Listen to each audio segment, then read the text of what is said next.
Chapter 30. A week later, in Luo Ya's room, the black-haired boy was looking at two winter coats. These two coats were one big and one small. The big one was for men, and the female one was for children. There was no doubt that these were the clothes that Luo Ya personally went to the Sorofia Chamber of Commerce to order a week ago. But it was worth mentioning that this much bigger men's coat was not for Luo Ya but for Ka Dia. When buying the clothes, Luo Ya recalled his memory and found that Luo Ya had not bought anything for Ka Dia in the past 10 years. Thinking of this, Luo Ya, who happened to make a profit, paid for a coat out of his own money to express his gratitude to his cheap father. Due to the transaction between Luo Ya and Alvin, the branch president paid a lot of attention to Luo Ya's affairs. The clothes that were originally planned to take half a month to complete were delivered in a week. Of course, Luo Ya did not go to the extent of checking the clothes. In fact, he was looking at the golden piece under the clothes. Gold coins, or the final payment of the transaction a week ago, were a total of 20,000. A week ago, after Luo Ya got the deposit and returned home, he opened the box and spent money on the spot. He used the system to exchange for Sanswoma's Requiem lamp. It was a strange oil lamp that seemed to be made of mud. It was brownish-black and the flame was pure white. He did not know what the dark red lamp oil was made of. After igniting it, there was a strange feeling of calmness. Luo Ya handed the Requiem lamp to Alvin the next day. After a series of tests, the president was overjoyed, claiming that the treasure brought by Luo Ya perfectly met or even exceeded their standards. Alvin, who thought that this was the heirloom of the Akot family, was glad that he was decisive yesterday. His attitude toward Luo Ya was closer, and he said that he would find a way to secretly send the final payment as soon as possible. Well, it's really fast. Luo Ya grabbed a handful of gold coins and marveled at President Alvin's speed. Considering that the item probably had to be sent to the headquarters of the Rosetta Sorofia Chamber of Commerce, and then they had to contact the buyer to pay the balance, 1 week was simply too fast. Originally, I only needed 1,000 gold coins to purchase the limited-time discount item, but I didn't expect to end up with a price of 25,000 gold coins. After deducting the 5,000 gold coins used to exchange for the Requiem lamp, I still had a total of 20,000 gold coins. It wasn't an exaggeration to say that this was a huge sum of money.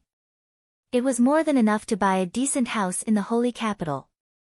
The Akot family was one of the 5 great noble families. If their territories and other assets were included, their assets would be close to 10 million gold coins. However, these were all fixed assets. Just like how no noble would sell their city walls, the money they could take out directly was probably only a few 100,000 to 1 million gold coins. From the looks of it, Luo Ya could be said to have reached the wealthy class in one step. Unfortunately, no matter how much money he had, in order to become stronger, he had to become a rich sow of the system. Thinking of this, the money grubber Luo Ya's heart was filled with sorrow. However, as the saying went, there were gains and losses. He had never forgotten why he had worked so hard. Compared to his life, no matter how much money he had, it was nothing. Besides, if he was strong, why would he be afraid of not having enough money? After mentally preparing himself, Luo Ya pinched his hand and lifted the pile of gold coins that were emitting a charming golden light. He put the 2 money boxes into his storage cabinet and sent the clothes to Ai Lizi and Ka Dia first. Not to mention anything else, it was important to first gain a wave of favorability. Besides, Ka Dia was on leave today. If he didn't send the clothes to her, he would have to wait for another week. Luo Ya first went to Ai Lizi's room. Today, the girl had an etiquette class, which was slightly exhausting. At the moment, she was resting. Luo Ya's arrival made Ai Lizi smile immediately. "Good morning, elder brother." Ai Lizi, who had just finished her etiquette class, gave a dignified and elegant salute. Her cute appearance made Luo Ya couldn't help but smile.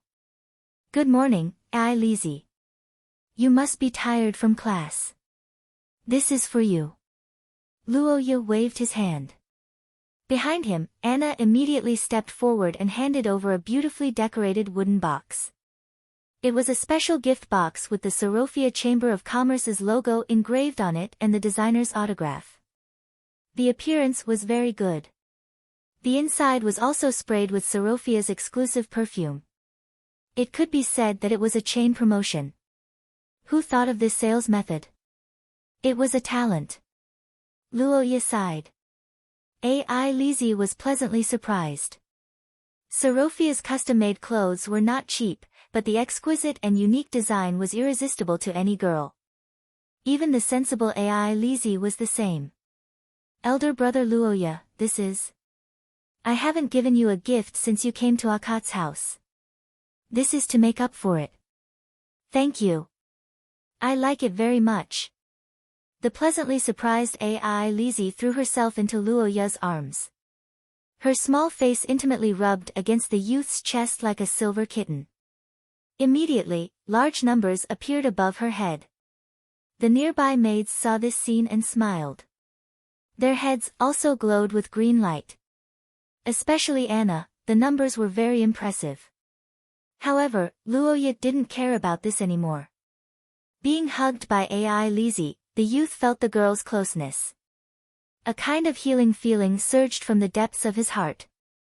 So cute, really so cute. It feels like I'm alive again. Luoya, who had been working hard to raise money and exercise recently, finally relaxed. He felt that the money spent on this hug was worth it. After being intimate with Luoya for a while, Ai Lizzie was called back to continue her lesson. After the youth said goodbye to her, he knocked on his father's door. What he didn't expect was that this time, the noise was even bigger than Ai Lizzie's. When Luoya said that he had bought Dia a set of clothes and handed the wooden box to him, the Marquis actually cried. Maria, you can rest assured. The child is sensible now. He even bought me a gift. Chapter 31. What do I need to do before drinking the medicine? Luoya wasn't too sure about this question. In his previous life, the emperors had to take a bath and burn incense before swallowing mercury and waiting for death. However, in this world, these steps did not seem to be necessary. This medicine was so dark that no god would dare to bless it. Besides, this medicine was both a strengthening agent and a buffering agent. It obviously had the smell of black technology. Forget it, I'll just drink it. Luoya held the BOLO physique modifier type 2 that he exchanged for with 1,000 gold coins. It looked black like oil. He glanced at the slightly better-looking dark blue BOLO high heat buffering agent. He opened the lid and slowly poured the two into the glass. What surprised Luoya was that the black oil was very smooth. On the other hand, the dark blue buffering agent was very slow. It was like jelly. After the two were mixed together, they started to bubble. Luoya followed the system's instructions and observed the color. Let it sit until it turns brownish red before drinking, Luoya muttered the standard and sat down to wait. Time passed slowly. After about 10 minutes, the liquid in the glass finally turned brownish red. The bubbles disappeared. Luoya picked up the glass and smelled it. He actually smelled something like orange juice. System, is this considered complete? Can I drink it? Scanning item, color matches. Reaction is sufficient. Confirmed consumption. That's good. But this texture is similar to milk, but it's orange. It still feels weird. Forget it, cheers. After the system confirmed, Luoya shook the glass twice and gritted his teeth. Then, he raised his head and poured the 1,000 gold coin worth of the medicine into his mouth. It felt a little sticky and had a weird taste. But there was indeed a faint orange taste. The temperature was normal. This was probably Luoya's impression of this expensive medicine. But as the saying goes, don't look at the taste but look at the effect. After drinking the medicine, Luoya closed his eyes and felt his body. Then, he didn't find anything strange. What's going on? Where's the promised power? System, isn't there any reaction? 1,000 gold coins can't even make a sound. Ugh. Halfway through his sentence, the young man's body trembled. Suddenly, he felt a scorching heat spreading from his stomach to his body. In just a few seconds, it had spread throughout his entire body. Luo Ye could feel that his body temperature was rapidly rising. Due to the high fever, his brain was also beginning to become groggy. He struggled to take a few steps to lie down on the bed, but he did not expect that as soon as he took a step, his vision would turn black. Clang! The chair was knocked to the ground, next to its fallen owner. The sound of 1,000 gold coins, although late, had arrived. Saint Mestre's Luo Ye was on the verge of collapsing, but what he didn't know was that far away, the little requiem lamp had unknowingly changed the course of his life. It works. It really works.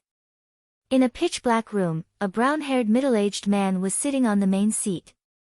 On the table in front of him was a rustic oil lamp made of an unknown material.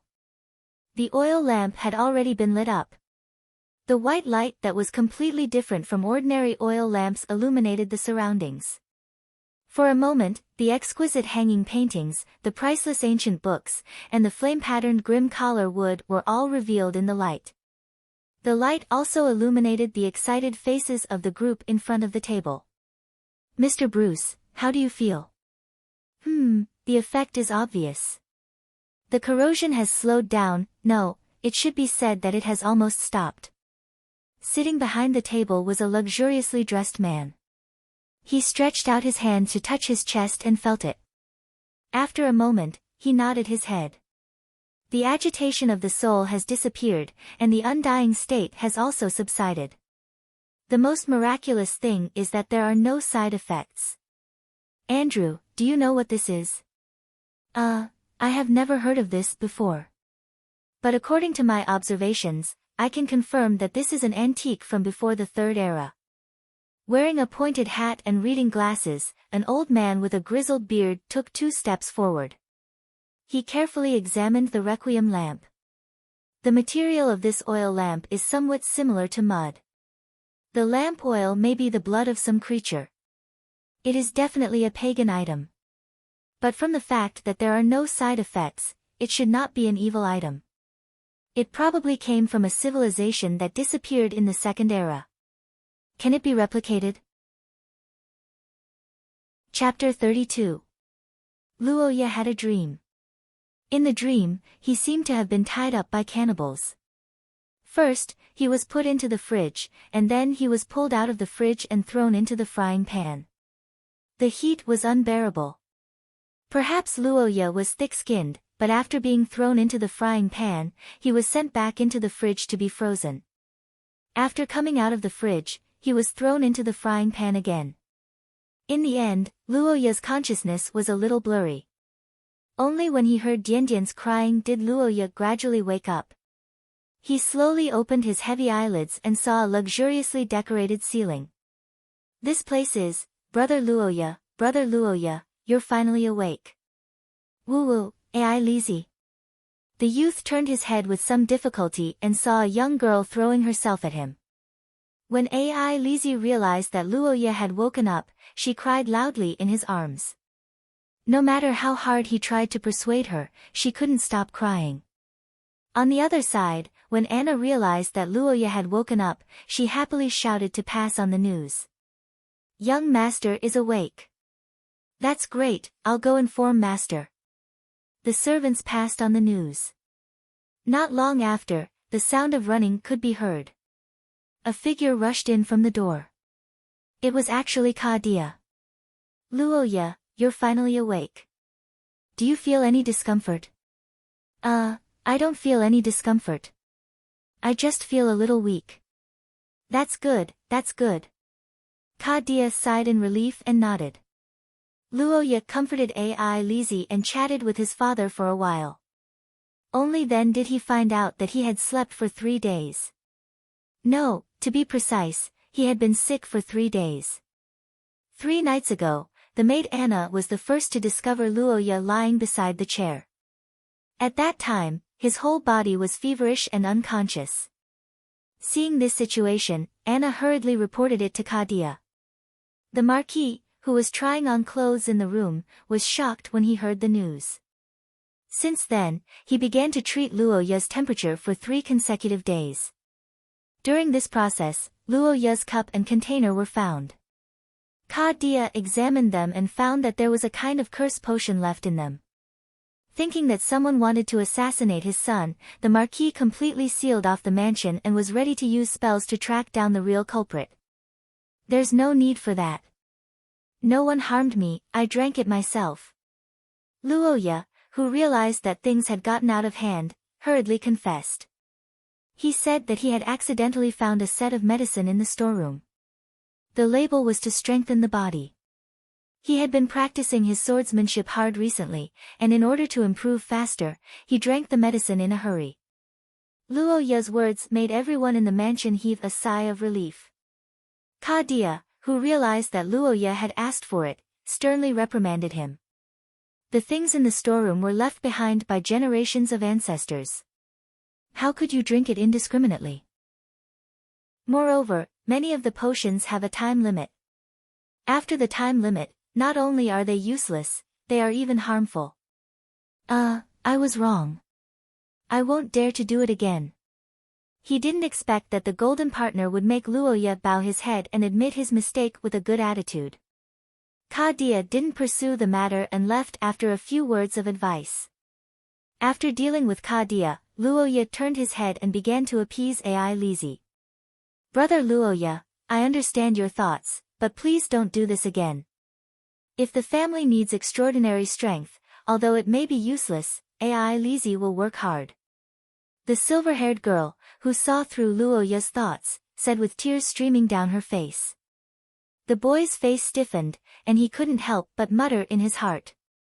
No, you're underestimating yourself. If you're useless, then there aren't many things in this world that are. Luoya, who was complaining in his heart, affirmed Ai Lizi's thoughts and promised that he wouldn't do such a thing again. Hearing these words, the girl's tears turned into laughter. The two of them stuck together for a while before separating. Luoya's serious illness made everyone in the Marquis mansion nervous. At the same time, it also made him feel for the first time that the few months of effort he had put in to recover his memories of his previous life had paid off. Kadia was his biological father, so there shouldn't be any changes. However, Ai Lizi's behavior was very different from the game's storyline. If it was the Luoya of the past, Ai Lizi would at most greet him politely, without any emotional fluctuations in her heart. She wouldn't cry and wet his clothes. Young master, you've just recovered from a serious illness. Please change your clothes. Okay. Luoya, who was rubbing his chest, responded and took off his clothes and handed them to Anna. The maids were the same. If it was before, they might be worried that Luoya would lose his job because of his illness, but they definitely wouldn't look at him with such concern. Being a good person and doing good deeds had its rewards. At the very least, it made the mansion more humane. Chapter 33. In the backyard of the Marquis mansion, Luoya was swinging his sword at a wooden stake. An edgeless iron cudgel sword, a sturdy wooden figure, and a 10-year-old child. In the past, such a lineup would have been the scene of the youth waving his iron sword and hammering the wooden figure, but today was different. Boom! Luoya held the long sword in his hand and chopped down with all his strength. In less than 3 rounds, the wooden puppet died on the spot. The broken wooden stubble scattered all over the ground.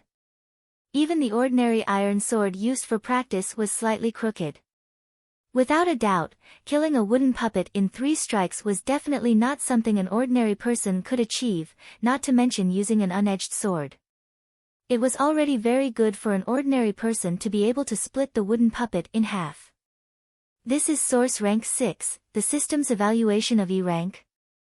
After completing the magnificent feat of destroying the wooden puppet, Luoya sheathed his sword and stood there. He felt the difference between the magical elements in his body and a few days ago. A week ago, Luoya spent a lot of money to exchange for a physique-improving medicine from the system. After taking it, he had a high fever and fell into a coma for 3 days. After waking up, he was forced to recuperate by Ka Dia, who was concerned about him. Thus, after recuperating for 3 days, Luoya regained his freedom and had time to test his progress. During these 3 days of recuperation, Luoya could feel the medicine in his body slowly being absorbed. The proof was that his spirit was getting stronger day by day. Sometimes, he could not sleep at night. Moreover, his 5 senses had become much sharper, and his reaction speed had also been strengthened. Until this morning, when Luoya checked his status and found that the system's evaluation of him had reached E rank, he could not wait to test his skills. It had to be said that it was very fierce. If this sword was unedged, it might cut a person in half if they were not wearing any equipment. Luoya felt that this kind of strength was enough to go up the mountain and fight a tiger. However, although he said this, Luoya was not too proud. After all, the improving medicine only strengthened his physique and potential. Jumping directly to E rank was already the limit for a powerless guy like him. Deepening the degree of mutation of his body and advancing to source rank 5 was still up to him. Sigh, I might have to think of a way to raise money again. The youth thought of the 2 chests of gold coins he locked in the cupboard and shook his head. This was the first time he felt that he was really poor since his reincarnation.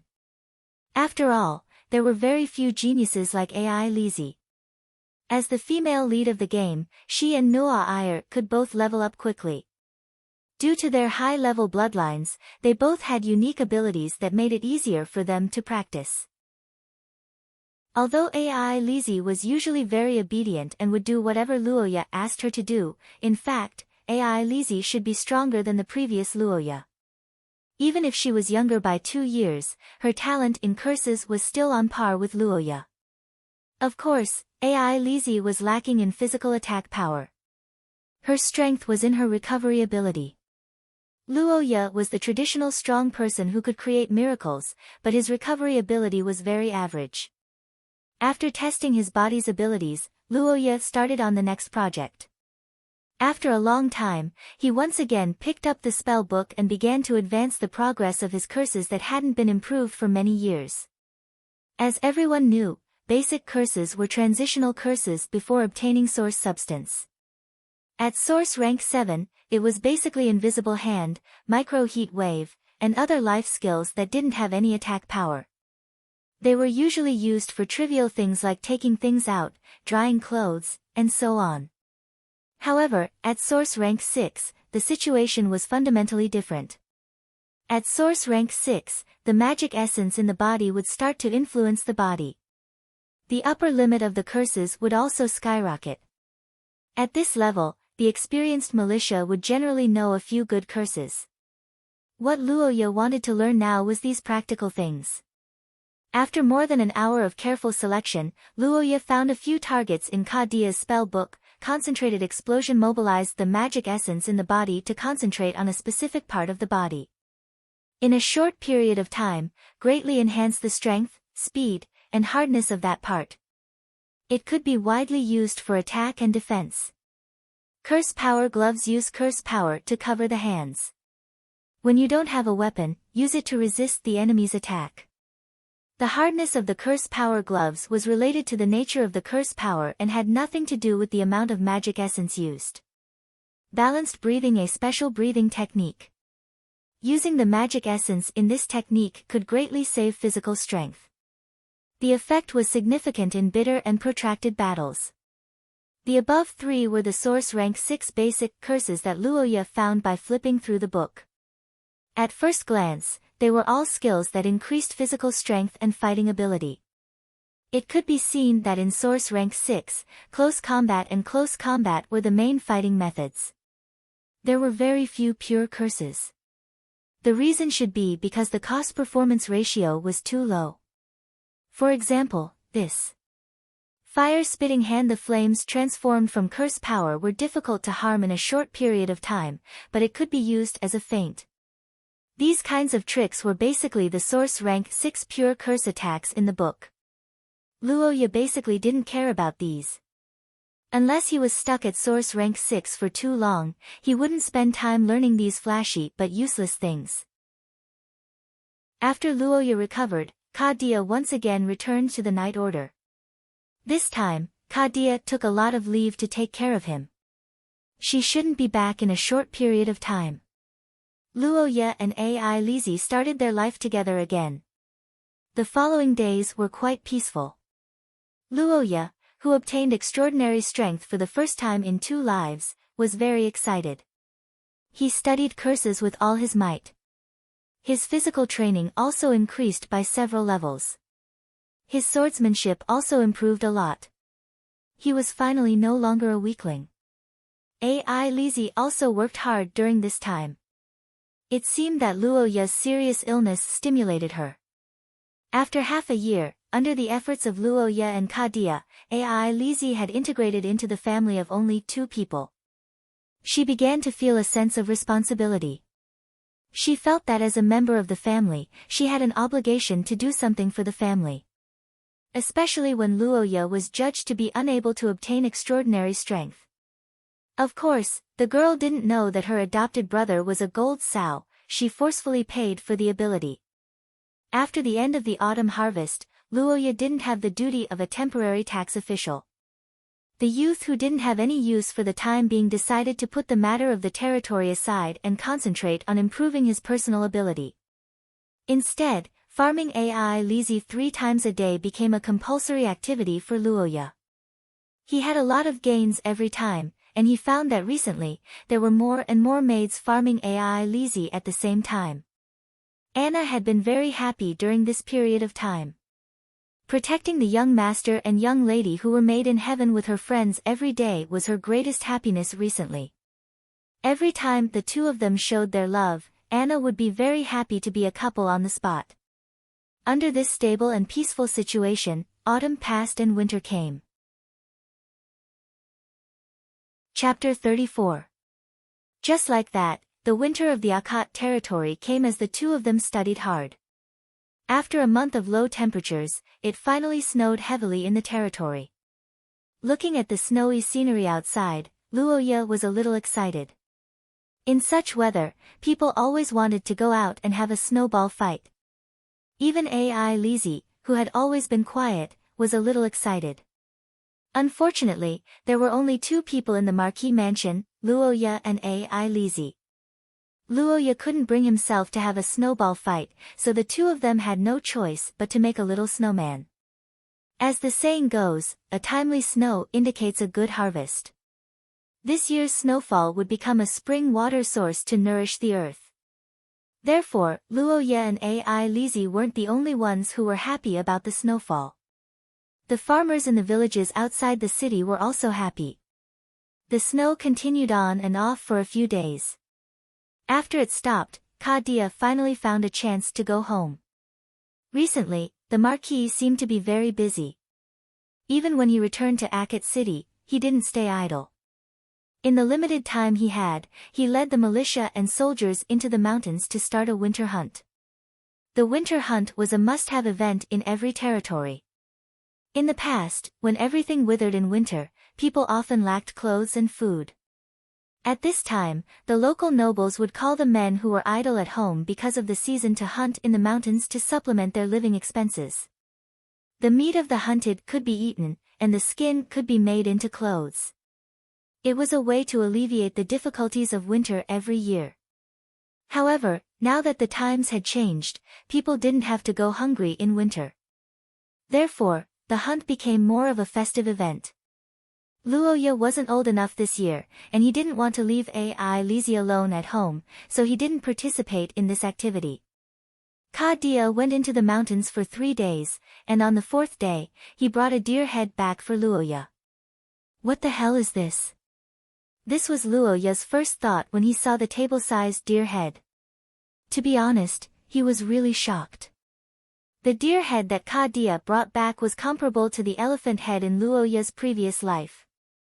Not only was it big, but it was also very ferocious. The first was the teeth. The 3 rows of sharp teeth were obviously not herbivores. The second was the antlers. This giant deer's antlers were grayish-black at the base, and the top was bright red like blood. In the dark, it even emitted a little blood-red light. Even though Luoya was already dead, he still felt a deep sense of oppression. It could be said that its appearance was very ferocious. This is a bloodhorn deer that has mutated by absorbing magic essence. It's a carnivorous beast. It's quite rare to see one this big. This is the biggest harvest of this winter hunt. Fortunately, I encountered it this time. Otherwise, it would be troublesome if it came out of the mountains and hurt people in the winter. Dia stroked the huge deer head with a look of joy. This made Luoya quite speechless. At the same time, he also recognized Dia's strength as the chief wizard of the knights. Father, how strong is this deer? This deer, an ordinary bloodhorn deer, is about the 4th level of source rank. This one is too big, and the curse on its 2 horns is also very strong, so it should be close to the 3rd level of source rank. It can be considered a pseudo-level 3 monster. So it's like this, I understand. Luoya looked at Dia with a little deep meaning. Although his father never talked about his strength, judging from this incident, even if there were soldiers cooperating with the encirclement and suppression, he should be at least above the 3rd level of source rank. After guessing Dia's strength, Luoya looked back to observe the elephant-like giant deer. The young man touched the antlers that were much thicker than his thighs and suddenly felt that the world might not be as safe as he imagined. After the winter hunt, Dia left again after a few days. He looked very busy with work. Luoya and Lizzie were used to it. Everything in the mansion was in order until the arrival of a person brought some unexpected surprises to Luoya. President Alvin came to deliver the sword. After the business deal between Luoya and him 3 months ago, the two had not contacted each other. Luoya, who didn't want to sell things in the system, wanted to run away after cheating him, so he simply didn't go to Sorofia. But now that 3 months had passed, the custom-made short sword was completed, and Alvin came to visit himself. Alvin came with a smile. Luoya naturally couldn't kick him out for no reason, so he arranged to meet him in the reception room. But what he didn't expect was that Alvin's smile was not perfunctory, he was really happy. "Young Master Luoya, you've helped me a lot." Alvin excitedly held Luoya's hand, and the favorability value kept increasing, making the young man confused. Mr. President might have noticed Luoya's doubts, so he quickly suppressed the excitement in his heart and said, "The lamp you sold received the sincere gratitude of the buyer, and the effect was far beyond expectations. Luo Chet's main store recorded this as a great merit for me. Next year, I will go to the Holy Capital to serve as the president of the Theocracy headquarters. I'm really grateful to you and Lord Marquis." Alvin smiled with a red face, but Luoya blinked in surprise. He didn't expect that a lamp could let Alvin directly become the president of the Theocracy headquarters. This was a real important position. Wait, it seems that the effect of this lamp is beyond imagination. According to the principle of the butterfly effect, it may have changed a lot of people and things. Is this a blessing or a curse? Luoya frowned and thought for a long time. He felt that he didn't need to panic too much. In the original work, he was ganged up on and beaten to death as the big boss. Could it be worse than this? As for the impact, how can it affect me so easily? Luoya smiled and threw this matter to the back of his mind in the blink of an eye. At this time, there were 2 new things in wooden boxes in front of him that attracted his attention. One was a beautifully shaped short sword. The scabbard was decorated with black wood, gold, and jade. The design followed the ancient style, and the blade inside was shining with a cold light. It was made of expensive ice iron, and the overall length was slightly short. It was a short sword that was specially made for young nobles. Obviously, the price was not cheap, and it was far more than the price Luoya offered at the time. This should be the automatic configuration for him by Alvin. The other was much simpler than the short sword. It was a neatly arranged box of gold coins. Luoya roughly looked at it, and there were at least thousands of gold coins. Young Master Luoya, this is the 5,000 gold coins I brought this time to express my gratitude. Please accept it as a testimony of our friendship. When I work in the holy capital, you are welcome at any time. Alvin pushed the box over with a smile. Luoya looked at him and smiled. He naturally understood what the president's subtext was. He wanted to maintain the cooperation and become a dedicated buyer of Luoya's treasures. Luoya was not disgusted by Alvin's thoughts. Although this middle-aged man had the shrewdness of a businessman, he was not insatiable.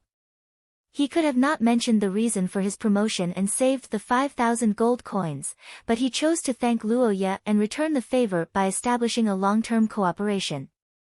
He was willing to give up and gain. He was a talent for daring to make such a big bet. Thinking of this, Luoya straightened up and reached out to hold the box full of gold coins. He smiled with satisfaction. Deal. Chapter 35. Inside the carriage, a faint fragrance came from the fragrance wrapped in silk which filled the small space. The girl's breath was slightly hot. Roha opened his blurred eyes and saw the ceiling that he couldn't be more familiar with these past 3 days. Or rather, the carriage shed. It had been 2 months since winter. Luoya, who rarely went out all year round, welcomed a noble tradition that she had held every year since last year, the birthday party of the princess. In other words, she was going to celebrate Noah Ayer's birthday. As the only heir of the Heathcote family, Noelle had been a proud child since she was a child. She was doted on by her grandfather, the current Great Holy See, John Heathcote. Therefore, Noelle's social debut last year was very grand, which was her birthday party. Debuting in the social circle was the same as an idol star. In fact, it was the first time a noble child attended a banquet. Before debuting, they would generally receive a complete etiquette education. When their parents felt that they were ready to meet people, they would find an opportunity to host a banquet and invite guests. Generally speaking, the most common time for a debut was the birthday party with the person who made the debut as the protagonist. It could be said that it was killing 2 birds with 1 stone. At the beginning of this year, the Ackett family also held a birthday party, which was quite grand. Of course, there was only one debut. Last year's birthday party was for her debut. This year's party and every year's party were for other purposes. In Heathcliff's words, everyone should unite and deepen communication so that they could lead the theocracy to a better future. In layman's terms, it was to build relationships and build relationships. Although Heathcliff was a member of the royal family, he still needed the support of the local nobles, especially the 5 great nobles of the theocracy hundreds of years ago. They were so powerful that even the royal family had to rope them in.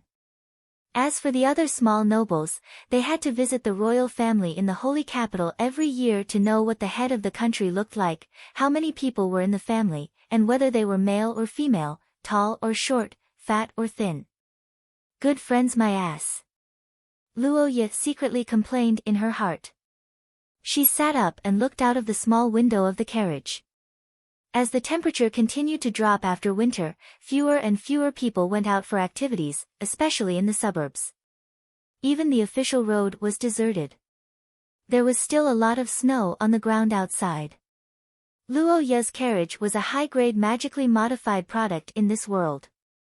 Not to mention the shock absorption effect, it was very fast, almost like a normal horse. Even so, it took 3 days to travel from Ackett City to St. Lorraine, and that was under the condition that the official road was smooth and unobstructed. Last night and the night before, Luoya and the others rested in the town, so their speed was slower. Originally, there were 2 carriages, one for Luoya and the other for Ai Lizzie.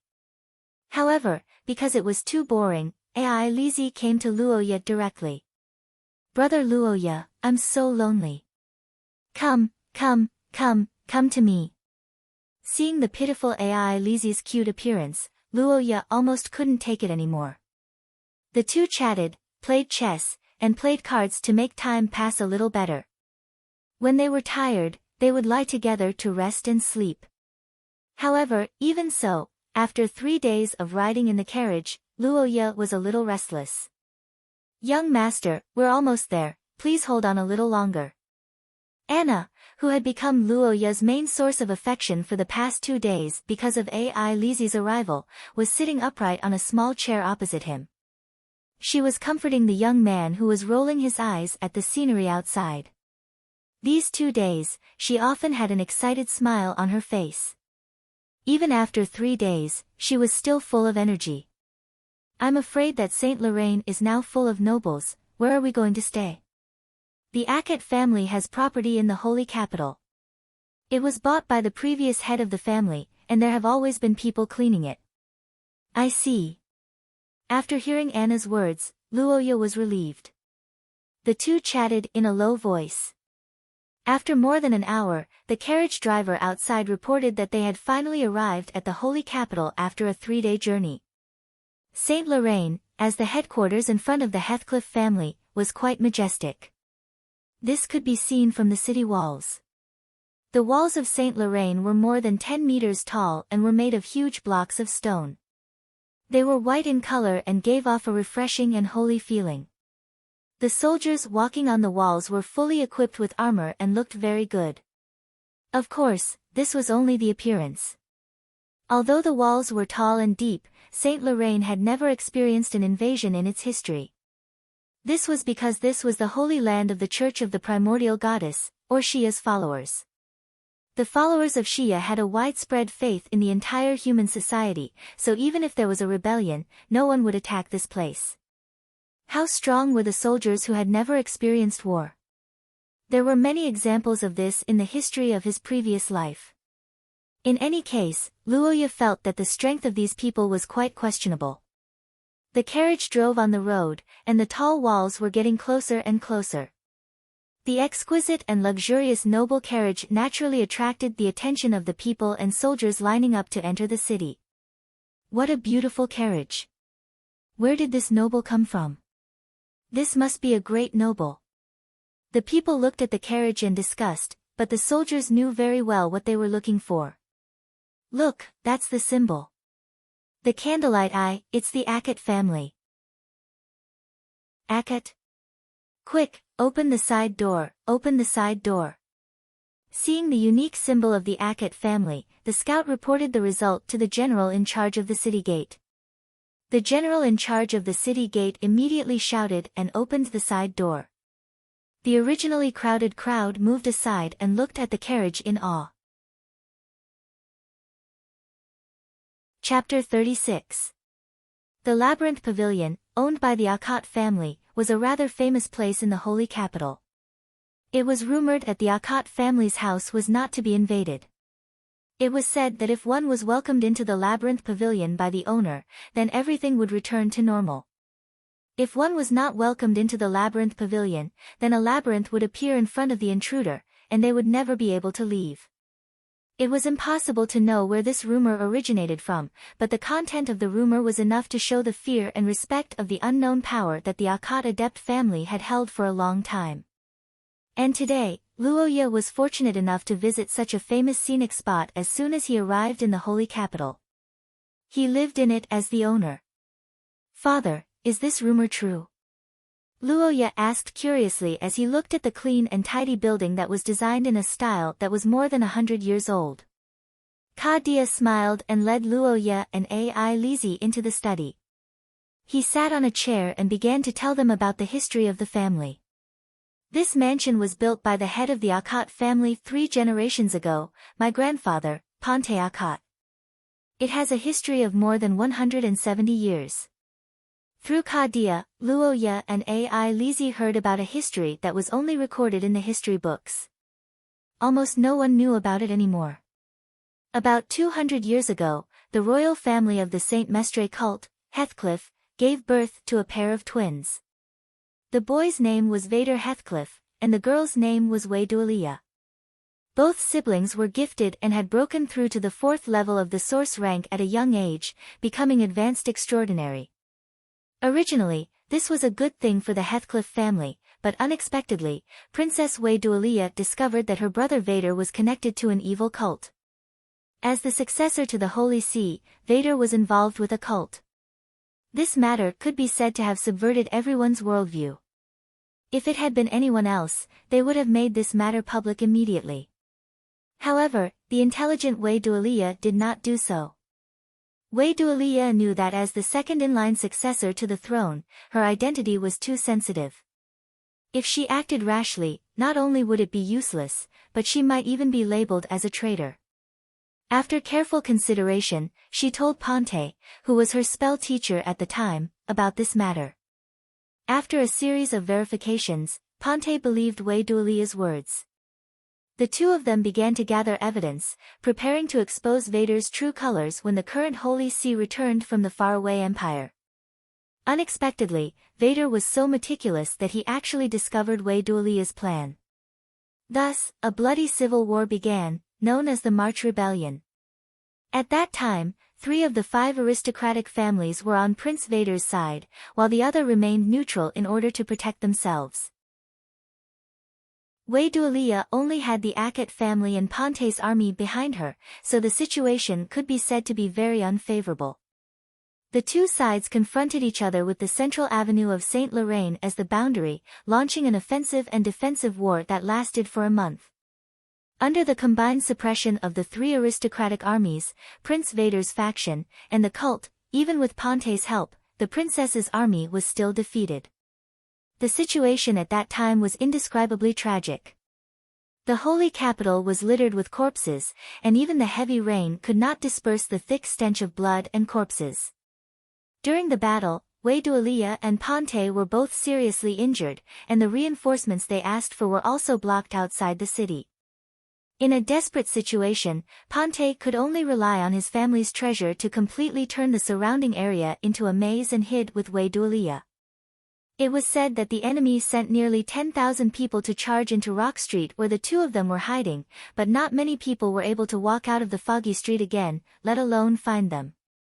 This situation lasted for nearly 2 weeks, and it was in these 2 weeks that the history of the theocracy was changed. At that time, Wei Duolia's messenger broke through many obstacles and successfully met with the Great Holy See outside.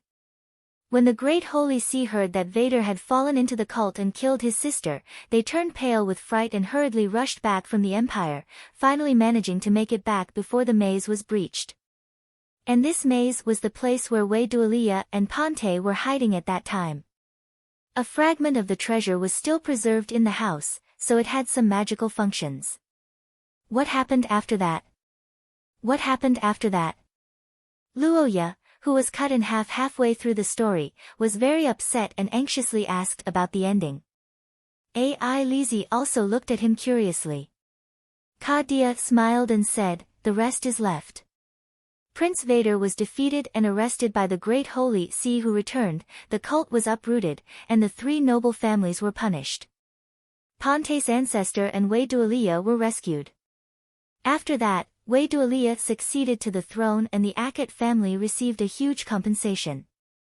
Our Akhet family became close comrades with Heathcliff from that generation. Kadia's words made Luoya and Ai Lizzie smile. No matter where it was, such a dramatic victory of good over evil was always a cause for celebration, especially when the victor was their own ancestor. But speaking of which, there is actually a rumor about this story. A rumor? The silver-haired girl asked curiously after hearing Kadia's words.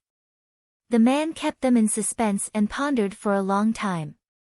Finally, under Luoya's disdainful gaze, he said it. It is said that in that battle, Queen Wei Duolia and Ponte's ancestor lived and died together. After the battle, the queen confessed to Ponte's ancestor, but Ponte's ancestor rejected her because of the age gap and their teacher-student relationship. That doesn't seem to be a good thing, right? Ai Lizzie lowered her eyebrows in disappointment when she heard this rumor. Girls always liked romantic love stories, and she was a little sad that the lovers didn't get together. Luoya also complained, and Kadia smiled bitterly. It can't be helped. At that time, Ponte's ancestor was already married. Ah, in that case, there's no other way. AI Lizzie listened to Ka Dia's explanation and nodded, finally accepting this ending. After explaining, Ka Dia reached out and patted Luo Ya's shoulder. I'm telling you this because there was also a man in our family who rejected the queen, and it was that famous Wei Duolia. Chapter 37. To put it bluntly, Princess Noelle's birthday celebration was actually two large-scale social gatherings. One was naturally for the nobles who came, and the other was for the children they brought along. Although the children's social circle was still immature, their importance was no less than that of the adults. Whichever faction they belonged to when they were young, they would follow that faction when they grew up. Families with good relationships would require their heirs to form a group from young. Therefore, this birthday celebration was also quite important for a child like Luoya. Since he was absent last year, he was naturally at a disadvantage. Furthermore, there weren't many nobles under Marquis Akate, and even fewer children, so the situation seemed quite grim. Luoya, try to make new friends. If you can't make any, don't force it. Katia warned Roha as they walked out the door, serving as a precaution. When the Marquis was young, he didn't have many friends due to the notoriety of the Akate family's magi. He himself didn't like to form cliques, so considering this, Roha might not be too happy at this banquet. It's fine, father. I don't care about these things. AI Lizzie, once you enter, just follow your big brother Luoya. Yes, I will. The silver-haired little girl raised her head and answered obediently. But when she lowered her head, the smile on her face gradually disappeared, and her expression carried a hint of uneasiness. Is she nervous? It's rare for AI Lizzie to be like this. Luoya looked at the little girl and blinked his eyes, then opened his mouth to comfort her. AI Lizzie. It's fine, just follow me. Yes, I understand, big brother. Hearing Luoya's comfort, the little girl forced a smile, suppressed the fear in her heart, and tried hard to dispel the shadow of the past. It's fine, I'm already a member of the Akate family, and big brother Luoya is here. As the saying goes, clothes make the man, and gold makes the Buddha. Most of the noble families in the theocracy naturally needed to dress up and attend this grand event. However, this wasn't enough. The nobles didn't only compare people, but also cars. Outside Heathcliff's manor, the usually quiet street was now crowded with carriages with exquisite decorations and emblems. Marquis Ka Dia took the opportunity to help Luoya and AI Lizzie identify the emblems one by one. The emblems were the emblems of the other four noble families. That grizzly bear emblem belongs to Marquis Bafas of the Northern Territory. Their territory is located in the northernmost part of the theocracy. The people there are tough, and the winters there are much colder than here. The golden bird family emblem on our left is the House of Duke Lusen. They are the only House of Duke in the theocracy, and their family heads have always been conservative and neutral. The tiger family emblem in front is the House of Earl Eric. They used to be marquises, but they were demoted to counts because they strongly supported Prince Vader during the March Rebellion. However, because they are located at the border, their military strength has always been strong. The one in front of all the carriages is Marquis Wester. Their family emblem is a windchime flower. In recent decades, they have been on the side of the Heathcliff family. They are considered one of the royal faction, but they are not very firm. Ka Dia introduced the noble families one by one, and Luoya listened attentively, so the two didn't notice the haze that flashed across AI Lizzie's face when the tiger family emblem was mentioned. The carriages in the queue entered the manor one by one as the gates opened. Luoya was lucky enough to see the beautiful scenery of the royal manor for the first time. Because it was winter, there were no fountains or lawns, but the style of the pavilions and terraces were quite attractive. The gardeners carefully trimmed cedars and other winter plants to bring some color to the courtyard. Luoya and the others got off the carriages and entered the building with the invitations. The servants handed the gifts to the staff of the manor. The interior of the manor was luxurious. There were crystal chandeliers, famous paintings, and everything else. Luoya stepped on the soft carpet and looked around. The style of the building was somewhat familiar. Doesn't it look familiar? This manor has been built for more than 100 years, so the style is somewhat similar to our family's labyrinth. Dia revealed the mystery to the two children who were looking around. Then, under the guidance of the servants, they entered the hall. At this time, there was still more than an hour before the banquet officially began. So, what was the purpose of this period of time? The answer was the time for the small circle of guests to communicate with each other. Needless to say, the 5 noble families, the military, the administrative system, the palace nobles, the local nobles, and all kinds of factions would gather together during this period of time to understand each other's situation and to ease the tension before the banquet. Of course, this period of time could also be used to observe the targets of communication. In order to prepare for the following actions, Luoya and Ai Lizi were introduced to their own people during this period of time. Dia dragged them back and forth between several nobles and military personnel who were close to him, and successfully found a few companions for them. The daughters of the counts, the daughters of the viscounts, and the daughters of the barons. In short, they were all girls. As for the boys, sorry, except for Luoya, there wasn't a single one. Am I a jinx? Chapter 38. What a boring event. Noah Eyre Heathcliff thought as he looked at the holy and beautiful face in the mirror. Noah Eyre didn't like to celebrate her birthday. Or rather, she didn't have a strong attachment to her birthday. Rather, she hated it because Noah Eyre's mother passed away on this day. Dystocia. This was the cause of her mother's death. Noah Eyre had never met her mother, but she had a father who loved her very much. So, she could accept her birthday in the past. But since last year, things had become troublesome. If it was 2 years ago, it would have been fine, but ever since her debut last year, her birthday had basically become a large-scale social event for the upper echelons of society. This kind of incongruous feeling of a private object being used in public had always made the girl feel strange, and it also made her feel even more hypocritical and boring. Am I going to meet those nobles who are trying to flatter me again? To be honest, seeing those smiles made her feel disgusted. And their thoughts were nothing more than flattery and profit. It was too easy to see through them. It was so boring that it was unbelievable. What a boring day. No, wait, he will come this year, right? The expressionless Noah Eyre suddenly thought of something. The figure of a young man flashed in her mind. She remembered that he wasn't present at her birthday last year. But this year, the two of them met. So, Marquis Akkad should have brought him along. If that's the case, maybe it will be a little more interesting. Everything went smoothly. Noah Eyre, who rarely appeared in public, stunned all the nobles. Regardless of age or gender, everyone looked at her with love and longing. But this didn't bring any joy to Noah Eyre.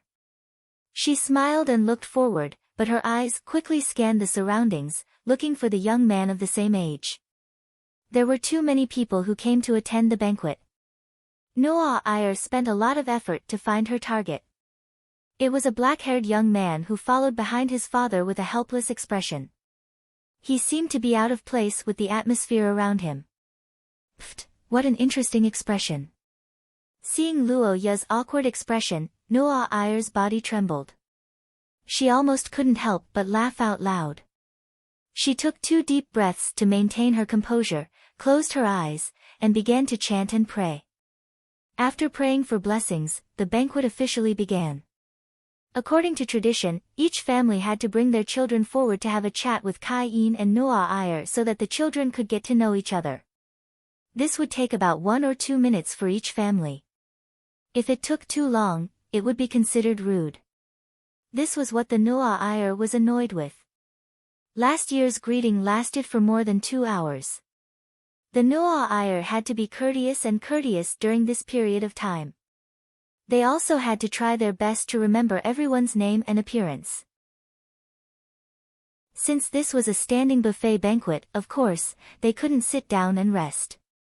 As a leader, she had to show a perfect attitude. This was something the Noa Ayar knew very well.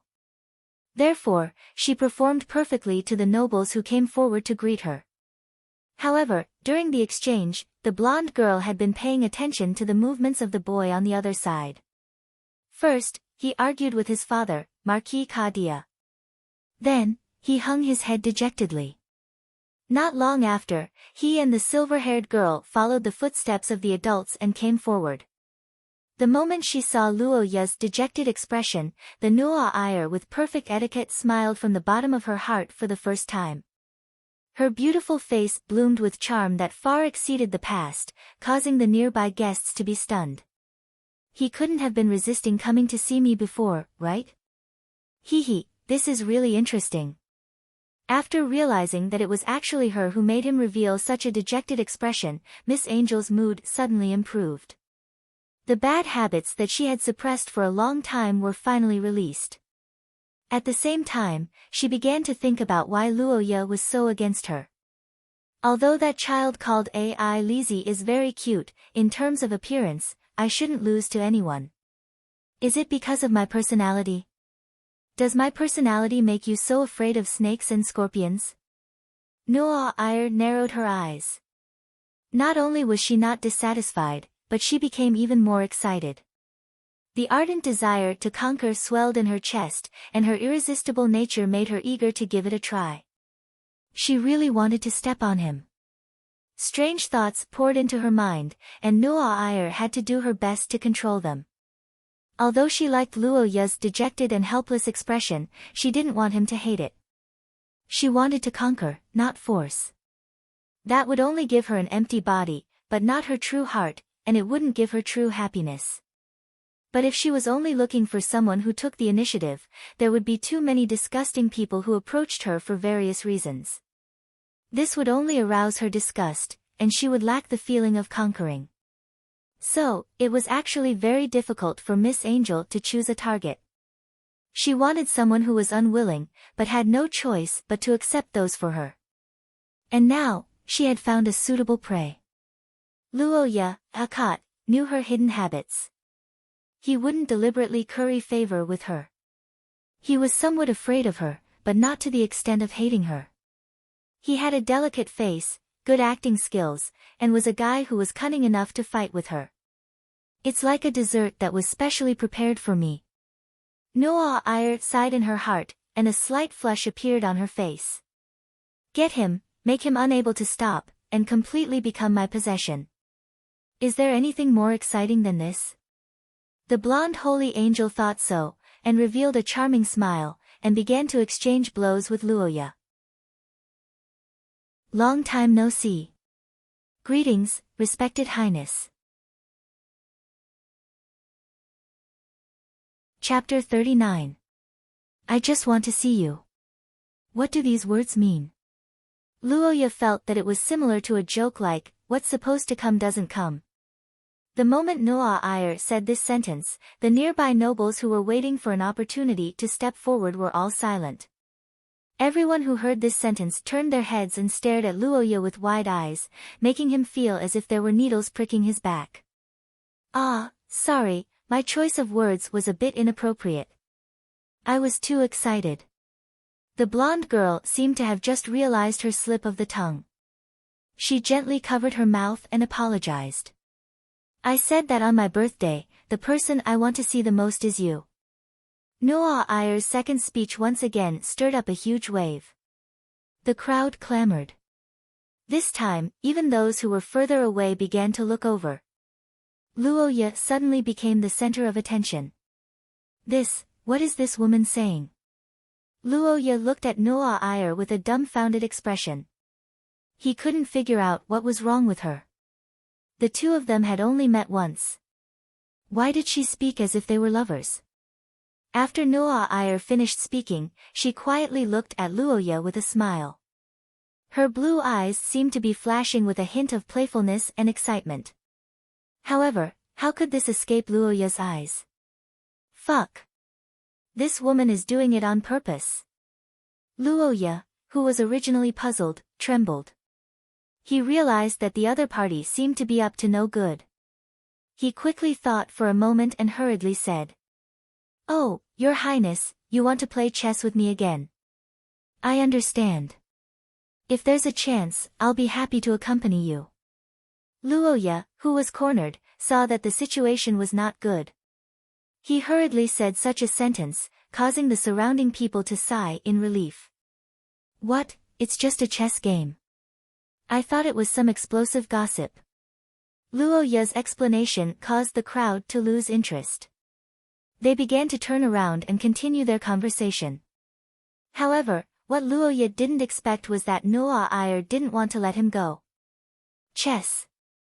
Well, that is indeed very interesting, but more importantly, the one playing chess with me is you. The young girl narrowed her eyes and said innocently. Her words aroused the emotions of the audience. Even Kai-in and Ka-dia looked at Luoya in surprise. "You bastard! Noah Iyer, what the hell are you doing? How could this line be said so casually? Confess in public?" Luoya didn't want to attract attention and only wanted to live in silence. She didn't want to have anything to do with this masochist. However, things didn't always go according to one's wishes. After Noah Iyer's actions, others would definitely think that the two of them had a deep relationship and couldn't be separated. Luoya, who was complaining bitterly in his heart, became anxious. He didn't know how to open his mouth for a while, but he didn't expect that at this critical moment, a figure would stand out. "Your Highness Noah Iyer, it has been a long time since we last met. It was a pleasant chat with you last time, but could you please stop teasing my elder brother?" The silver-haired young girl took a step forward and gracefully bowed. Her unique sense of elegance and arrogance was like a clear spring, causing all the nobles who looked over to be amazed. "Ai Lizzie, well done." Luoya, who received support, was wild with joy. He didn't expect Ai Lizzie to intervene at this critical moment. However, why did the usually introverted Ai Lizzie suddenly stand out? Moreover, she didn't seem too happy and aggressive. Could it be, she also hates Noah Iyer? TSK, no wonder. Should I say that we are indeed siblings? Our likes and dislikes are the same. We are really born to be siblings. Luoya, who had a strong ability to understand, sighed. The sibling relationship was more important than anything else, unlike a certain father who was only watching the show with great interest. The youth secretly slandered Ka-dia at the side, while Ai Lizzie completely clashed with Noah Iyer. The golden-haired young girl narrowed her eyes slightly and met the silver-haired, red-eyed Ai Lizzie's eyes. Both of them seemed to understand each other's thoughts in an instant. This young girl actually likes her own sworn brother. Chapter 40. Today's banquet made Luoya realize one thing: the Heathcliff family was not only powerful, but also rich. For example, although the food on the table was just for the nobles to fill their stomachs, and no one would really eat to their heart's content, these half-eaten and half-thrown things were actually rare delicacies. The blood-eyed spotted birds of Sharon Forest had delicious meat and were rare in number. Rumor had it that they were the werewolf scouts and were currently nesting in their dinner plates. The paper crabs of the northern sea had thin skin and overflowing crab roe and crab paste. In addition to the meat, the remaining fruits were also very precious. The wine was also aged for more than 20 years. It could be said that the taste of the food was at its peak. Luoya did not know how good the chefs of the Wang family were, but the ingredients were enough to make him jealous. As a foodie from the Celestial Empire, these dishes were far more attractive than those of the nobles. No matter how important it was to socialize, could it stop the main character from killing him 10 years later? If it couldn't stop them, then it was better to eat something good now. Luoya thought as he cut some food to feed Ai Lizzie. In this place, there were no servants, so he could only take care of Ai Lizzie, who could not use a knife and fork. This was also the reason why Ka-dia asked him to bring Ai Lizzie to dinner. However, Luoya did not expect Ai Lizzie to reject him. "Brother, I am not that hungry. I'll just drink some juice. The silver-haired girl blushed. She naturally wanted to accept Luo Ye's kindness, but she could not let Luo Ye feed her in public like a servant. This might damage Luo Ye's dignity. Compared to her beloved brother being laughed at, Ai Lizzie would rather starve. I see. Then, I'll get you a cup. It's okay, brother. You don't have to take care of me. I'll go chat with the girls from before. Oh, okay. Luo Ye thought about the daughters of the nobles who were close to the Akat family. After thinking for a while, he nodded. After all, this was a rare opportunity to make friends. Ai Lizzie, who had been with Luo Ye all year round, didn't need to follow him at this time. After making up his mind, Luo Ye separated from Ai Lizzie and began his journey to scavenge for delicious food alone. However, he didn't know that a pair of vicious eyes were already staring at the girl who was leaving. Ai Lizzie walked through the corridor alone. It was winter, so the temperature in the manor was not high. Although the hall was warm with people coming and going, the heat dissipated in the corridor. The music and laughter of the crowd were much quieter here. The lights on both sides of the wall were hung very high, making the entire corridor somewhat dark. The tea room, which provided seats for the ladies to rest, was not far away. As Ai Lizzie walked through the darkness, she suddenly felt a little uneasy. She hated this place, and she hated this activity. It wasn't because of the main character of the birthday banquet, Noah Iyer, nor was it because she had any opinions about the Heathcliff family. Ai Lizzie simply had a memory here that she didn't want to recall. During last year's birthday party, she was bullied by a group of boys here. In order to gain the favor of the Count's son, the boys who used to bully her sold her out like a treasure. They dragged her to a deserted room and stabbed her with knives and forks. This incident caused the girl to have a fear of knives and forks, and since then, she didn't dare to hold a knife and fork in her hands. Although her father was very angry after the incident, Ai Lizzie herself couldn't find a single wound on her body due to her ability. With so many perpetrators and no evidence, the matter could only be left unsettled. Ai Lizzie didn't tell Luo Ye and Ka Dia about this incident, because it was all in the past. The sensible girl didn't want to cause trouble for them. This year, Ai Lizzie also saw the group of boys at the banquet, but unlike before, the girl's identity had changed. She was no longer the child of a declining baron family, but Ai Lizzie Akate, a member of the Marquis Akate family. As long as she had this surname, those who bullied the weak and feared the strong wouldn't dare to cause trouble, because any insult to Ai Lizzie would be regarded as disrespect and provocation to the Akate family. In fact, those boys did hurriedly avoid her gaze.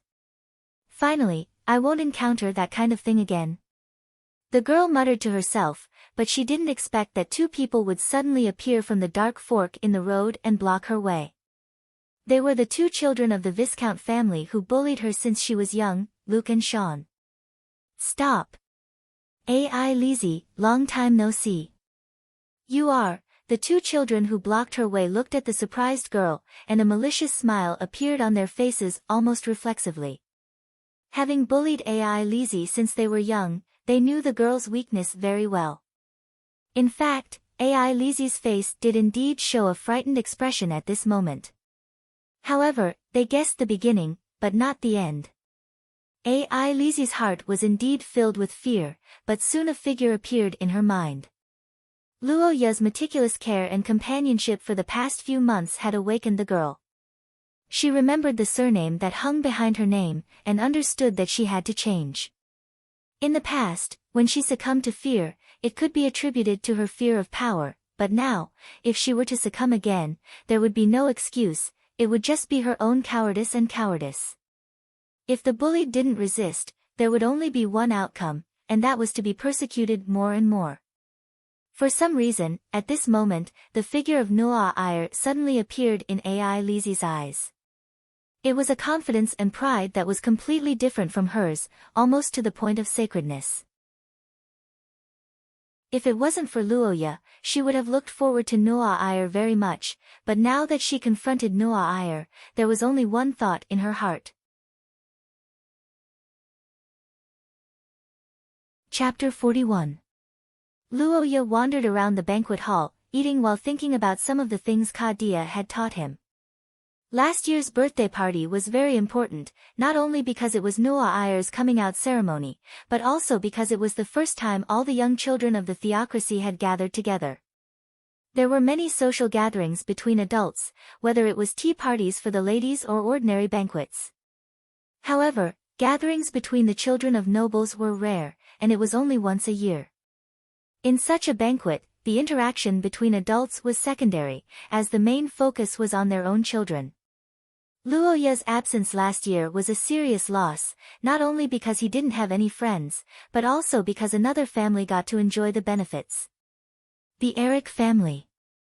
Among the 5 great nobles, only the Marquis of Akate and the Eric Borderberg family were about the same age as Noah Iyer. Because Luoya was absent last year, the one with the highest status was the eldest son of the Eric family, Brown Eric. As Noah Iyer was the main character, he had to meet all the nobles, so Brown was like a fish in water at the banquet last year. If it was just a child, it wouldn't be a big deal, but this child had a lot of bad rumors about him. The Eric Youth Gang was what Kadia called them. It was said that Brown had gathered a lot of the little scum that he played with, as well as the nobles' lackeys who were entangled with each other, and formed a group to commit crimes together. It had caused a lot of problems in the past, but it wasn't a big deal, so it was dealt with secretly. Hearing about the Eric family, Luoya felt a little uncomfortable, because he had learned a lot recently, so he knew a lot about this family. More than 100 years ago, the Eric family was still a marquis, and their fief was vast. It could be said that they were the head of the 5 great nobles, and even the Lucin family, who was a duke in name, was much weaker than them. At their peak, they were even comparable to the royal family. In that war, the Eric family supported Prince Vader and was the main force of Vader's faction. On the other hand, Princess Wei Dualia was alone and could only rely on the Akate family for survival. However, it was precisely because of the schemes of the head of the Akate family that they were bound to win that war that they lost. The Great Labyrinth had absorbed too much of their forces, so when the Holy See returned, Vader no longer had enough strength to defeat them and ascend to the throne. The impact of Prince Vader's defeat was far-reaching, leaving a deep mark in the history of the theocracy. However, it was a disaster for the Eric family. As the #1 supporter of Vader's faction, the head of the Eric family committed suicide to atone for his crimes, hoping to preserve his family. However, the outcome was not ideal. The Eric family was demoted to an earl and a large portion of their territory was taken away, leaving only the barren land at the border for the family to manage. A large part of these seized territories was given to the Akate family, reversing the order of the strength of the 5 noble families. It was not until 100 years later that the Eric family regained its strength. Unfortunately, the Eric family did not feel that it was wrong to support Prince Vader at that time, nor did they feel that there was anything wrong with starting a war and staining the holy city with blood. They only believed that the winner was king while the loser was in the wrong. All their failure was due to the obstruction of the Akate family. Without this damned family, the Eric family might have even replaced the royal family. That's right, Eric, who had a deep historical grudge, only showed respect to the current royal family, Heathcrete, on the surface. They always wanted to take back their ancestral land and their former glory. As for Akate, he was something they hated from the bottom of their hearts. Wait, the young gang that father mentioned should be here this time. Normally, a brat of this age should not be afraid of anything and come looking for trouble with me, right? Why haven't I seen any of them for so long? The black-haired boy's golden pupils swept across the venue, only to find that the group centered around a blonde boy had disappeared. Luoya frowned, a bad premonition rising in her heart. Wait, could it be? Brown and Eric were now filled with anger. There was no other reason. In today's banquet, except for the bad seedlings who were willing to follow him to commit crimes, almost all the noble children were trying to get to know another person. That person was the son of the 5 great noble families, Luo Yakat. Brown didn't think that this situation was because of his bad reputation in the past year. Instead, he thought that it was a trick of the Yakat family. But in any case, Luo Ya's arrival broke Brown's dominance among his peers. This situation made him anxious, but he didn't know where to start. At this moment, Ai Lizzie appeared. A good target to make an example out of, but no one could find any weakness. Disgusting things can only be put together with disgusting things. Ai Lizzie Yakat, ha, this name makes me want to vomit. In the spare room, Brown looked at the silver-haired girl with an unfriendly expression. Ai Lizzie, do you still remember me? I'm your good friend, Brown. You actually rejected my invitation just now. That really makes me sad. The blonde boy looked at the girl's red pupils and put the fork near her eyes in a threatening manner. Elisa looked at the sharp fork and her body trembled. Tears welled up in her eyes. She bit her lips and asked, "What's wrong?" What do you want?" "Nothing, I just want to catch up with you." "Originally, I wanted to bully you a little this year, but I didn't expect you to join the Yakat family. After the death of father, there's a new one, and a useless brother. No, I won't allow you to insult my brother." "Oh, why? You seem to like him, that's great." Brown laughed sinisterly, lowering his head to the girl's ear and laughed softly. Chapter 42. Luo Ye never thought that there would be a flag at this banquet. Ai Lizzie's resentment towards the original Luo Ye was probably because of this. In the past, Luo Ye didn't have the courage or ability to stop all this. He could only watch from the side in fear. But now, Luo Ye was different.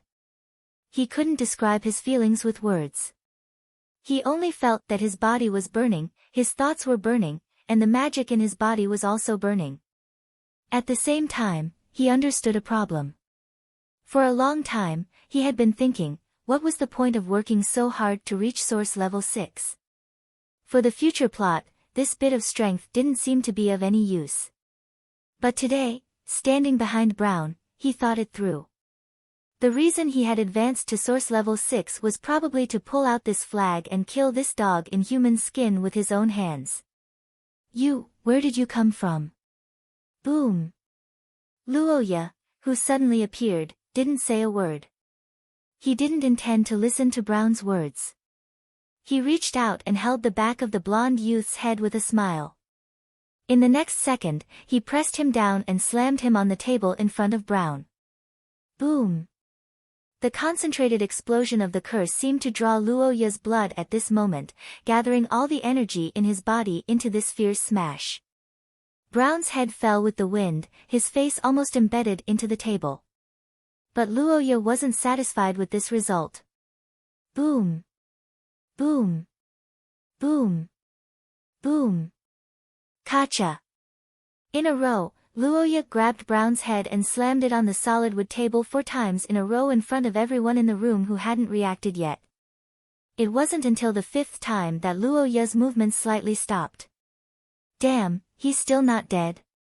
The black-haired youth coldly looked at Brown, whose face was covered in blood but was still struggling to pull out his head. He pondered that this was most likely an origin grade 6. Otherwise, this guy's head would have been split open by the first concentrated burst. At this time, the people of the same age behind him finally reacted. "Boss! Stop him. Do it." Seeing their boss being beaten into the table, the villains turned pale with fright. They were all Brown's loyal followers. Now that their bad-tempered boss was beaten to such a state, even if the opponent was the young master of the Yakat family, they could only step forward.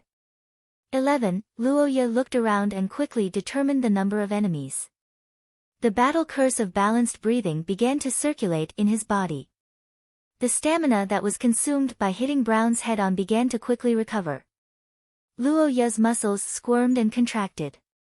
He clashed with the Eric family's lackeys. Big brother Luo Ye. Ai Lizzie, wait a moment, I have to take care ofs.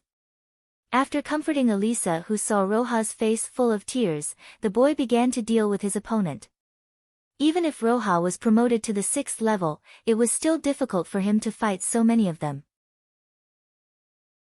These lackeys of the Eric family were nobles and they were obviously talented.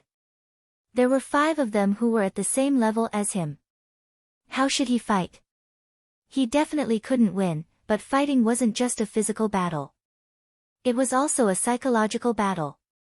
He had to be ruthless. He had to make them afraid. Otherwise, he wouldn't be able to win if they swarmed him. Having made up his mind, the youth hardened his heart. Facing the strongest of the 3 people who were leading the charge, he directly chose to fight with his fist. Curse gloves. Roar. Roar. Roar. Roar. Roar. Roar. A blue flame wrapped his hand. The next moment the 2 fists collided. A crisp sound was heard. Brown's men screamed. Ah! The force of the origin substance +6 collided with the cursed gloves. It was as if someone had used their full strength to forge iron. The lackey vanguard cried out in pain, rolling on the ground in pain. The group of people who were running over from behind suddenly stopped in their tracks. Taking advantage of the distraction, Luoya pounced on the other 2 and punched them in the face. The 2 lackeys, who hadn't reached source level 6, were sent rolling and hit the wall.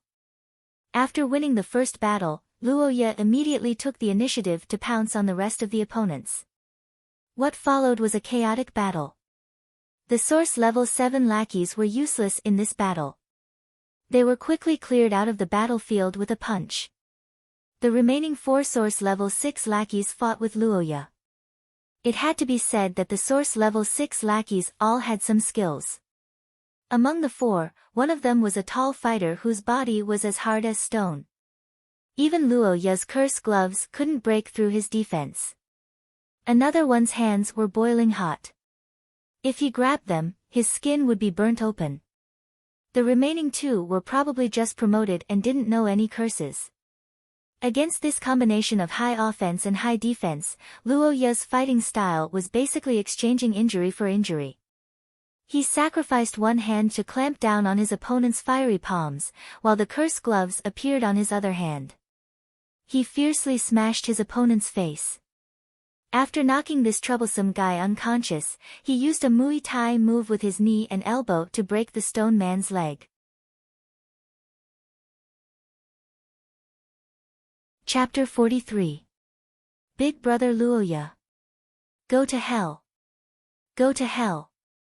Go to hell. Silently rushing from behind Luoya was a bloodied Brown. At this time, his handsome face was completely destroyed. Many small wooden stubble pierced his face, his tall nose bridge collapsed, and his eyes were blood red like a madman. Damn, his head smashed through the table, and he can still get up. Luoya underestimated the resistance of an origin grade 6. He didn't expect Brown to get over the concussion so quickly, and he didn't expect him to be so vicious, silently stabbing him in the back with a table knife. A burst of burning pain followed. Luoya's abdomen was stabbed by Brown's knife. At this critical moment, the teenager used concentrated explosive force to lock his abdominal muscles and firmly held the knife. Son of a bitch, you dare to use a knife? Do you want to die? Ha! Although I wanted to lure you to do something, I didn't expect you to take the initiative to come for that ugly bastard. You gave me a good opportunity. There are so many people here, and everyone has hurt you. Do you know what this means? The curse power can't lock onto me. Even if I kill you, I have a way to get rid of the crime of murder. You are the only son of the Akate family. Killing you will break the inheritance. Even if I am not the heir, I will still be Eric's hero. Big Brother Luoya. Brown, whose head was bleeding, roared crazily. He pushed the table knife with both hands, and Luoya also exerted force. The teenager's magic essence was almost exhausted, and he didn't have the curse power glove on his hand. His right hand holding the knife was dripping with blood, but it didn't move.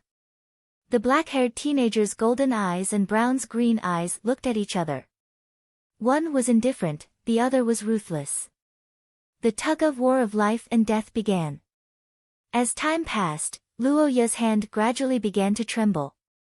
The continuous fighting made his left hand seriously burned and unable to use it. His right elbow was also injured. His balanced breathing was broken, and the magic essence in his body was running out. Compared to him, Brown was in a sorry state, but his condition was better.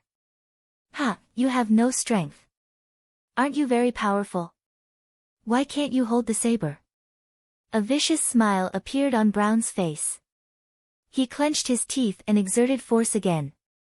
The table knife was slowly pushed millimeter by millimeter into the boy's abdomen. Luoya's blood immediately gushed out and dripped onto the ground. Brown, who had gained the upper hand, revealed a smile on his bloodied face. He was almost certain of his victory, but he did not notice the figure rushing behind him. I must help Brother Luoya. Ai Lizzie thought as her body trembled. The battle had reached its final stage. Luoya and Brown were locked in a tug-of-war. In Ai Lizzie's eyes, Brown had gone mad. He really wanted to kill Luoya, even if he had to die with him. She had to help her beloved brother, but what should she do? Although Ai Lizzie was a bloodline user, she was still too young. Her source rank was still 7, and even at a lower level, there was a world of difference between source rank 7 and source rank 6. Furthermore, Ai Lizzie was a girl. The difference in combat strength was too great, so great that Ai Lizzie could even ignore it. But was there really no other way? No, there was. There was a tool invented by humans since ancient times that could greatly increase one's combat strength. It was called a weapon. The silver-haired girl's face was pale as she looked at the table knife stained with blood on the table. Her body trembled uncontrollably. It was this very knife that had swayed in front of her eyes. To Ai Lizzie, this was a weapon more terrifying than anything in the world. If it was in the past, she would not even dare to look at it. But now, Ai Lizzie looked at it. Even if she was trembling, even if she could not control her tears, the girl still looked straight at it. In this bizarre world, there were too many things that the girl was afraid of, but there were very few things that she treasured. That day, when Luoya personally fed her food at the table, it was as if happiness had knocked on her door for the first time. The knife was terrifying, but compared to losing Luoya, losing this happiness, Ai Lizzie felt that the latter was a million times more terrifying. Move, move. The girl shouted in her heart. She trembled as she grasped the blood-stained knife. The light knife in her hand was as heavy as 1,000 pounds, but the strength in her heart allowed Ai Lizzie to lift it for the first time. She had to protect Brother Luoya. Ai Lizzie clenched her teeth and rushed towards the figure with his back facing her. Chapter 44. Noah Eyre Heathcliff looked down at the man who was covered in bruises and bruises. His mood was complicated. Although I want to see your troubled and helpless expression, the fact that you're looking at someone else makes me a little annoyed. What kind of strange possessiveness is this? Probably the kind that hates other people playing with my toys. TSK, you're hopeless. Ha, hopeless? Maybe, but now. The princess, who was smiling because of the short conversation with Luoya, turned her head, and the smile in her eyes disappeared completely. Is there anything else you want? Your Highness, I apologize for offending you, but this is a personal matter between us and him. The leader glanced at Brown, who was lying on the table. The fear in his heart made him want to do something to avoid his boss's anger. We don't mean to be disrespectful. We just want to avenge our friends. Yes, we don't mean to offend you. Oh. I see. Noah Eyre looked coldly at the noisy mob, then glanced at the dozen people on the floor and Brown, who was like a dead dog. He then smiled and clapped his hands. I see. What a touching friendship. Brown Eric has so many friends. Unknowingly, so many of his peers in the theocracy are his friends. Noah Iyer smiled brightly, but his eyes were cold. These idiots thought that they were doing it secretly. In fact, Noah Iyer had already seen the so-called Eric youth gang in the secret royal documents. For any monarch, forming cliques for personal gain was intolerable, let alone winning over an entire generation of nobles. Noah Iyer smiled, turned his head, and raised the black-haired young man's chin. He looked at his golden eyes that were filled with surprise. In comparison, Luoya, Mr. Akkad, you're really pitiful. I seem to be your only friend. Sorry, you're not, Although your stubborn look is cute, please don't reject my help. After all, you're not alone, right? Noah Iyer's words made Luoya, whose mouth was covered, stop moving. He turned to look at Ai Lizzie, who was sleeping beside him, and fell silent with a complicated expression. The blonde girl released her grip and looked down at Ai Lizzie, who was being protected by Luoya's arm. She felt an inexplicable sense of envy. Then, since you want to avenge your friend, I naturally have the obligation to protect my friend. Noah Iyer calmed himself down and turned around to face the dumbfounded crowd. In the name of the owner of this place, I request that you leave immediately. The blonde girl's words silenced everyone in the room. They looked at each other. The entanglement of interests and the fear of Eric's family made them hesitate. This scene had completely infuriated Noah Iyer. What? It seems that you don't want to listen to Heathcliff's advice? So that's how it is. Do it then. No, we. Noah Iyer's words caused a commotion, but the next moment, Miss Angel, whose smile faded, glanced around. The violet magic broke through her skin and extended into irregular light wings. An invisible pressure rushed out of her body like a waterfall. Luoya's blood seemed to have stagnated at this moment. His whole body was cold, and the heavy pressure seemed to be squeezing his alveoli. However, this indescribable horror and discomfort disappeared in an instant. Noah Iyer seemed to have taken special care of him. His body felt lighter, and his rapid breathing calmed down.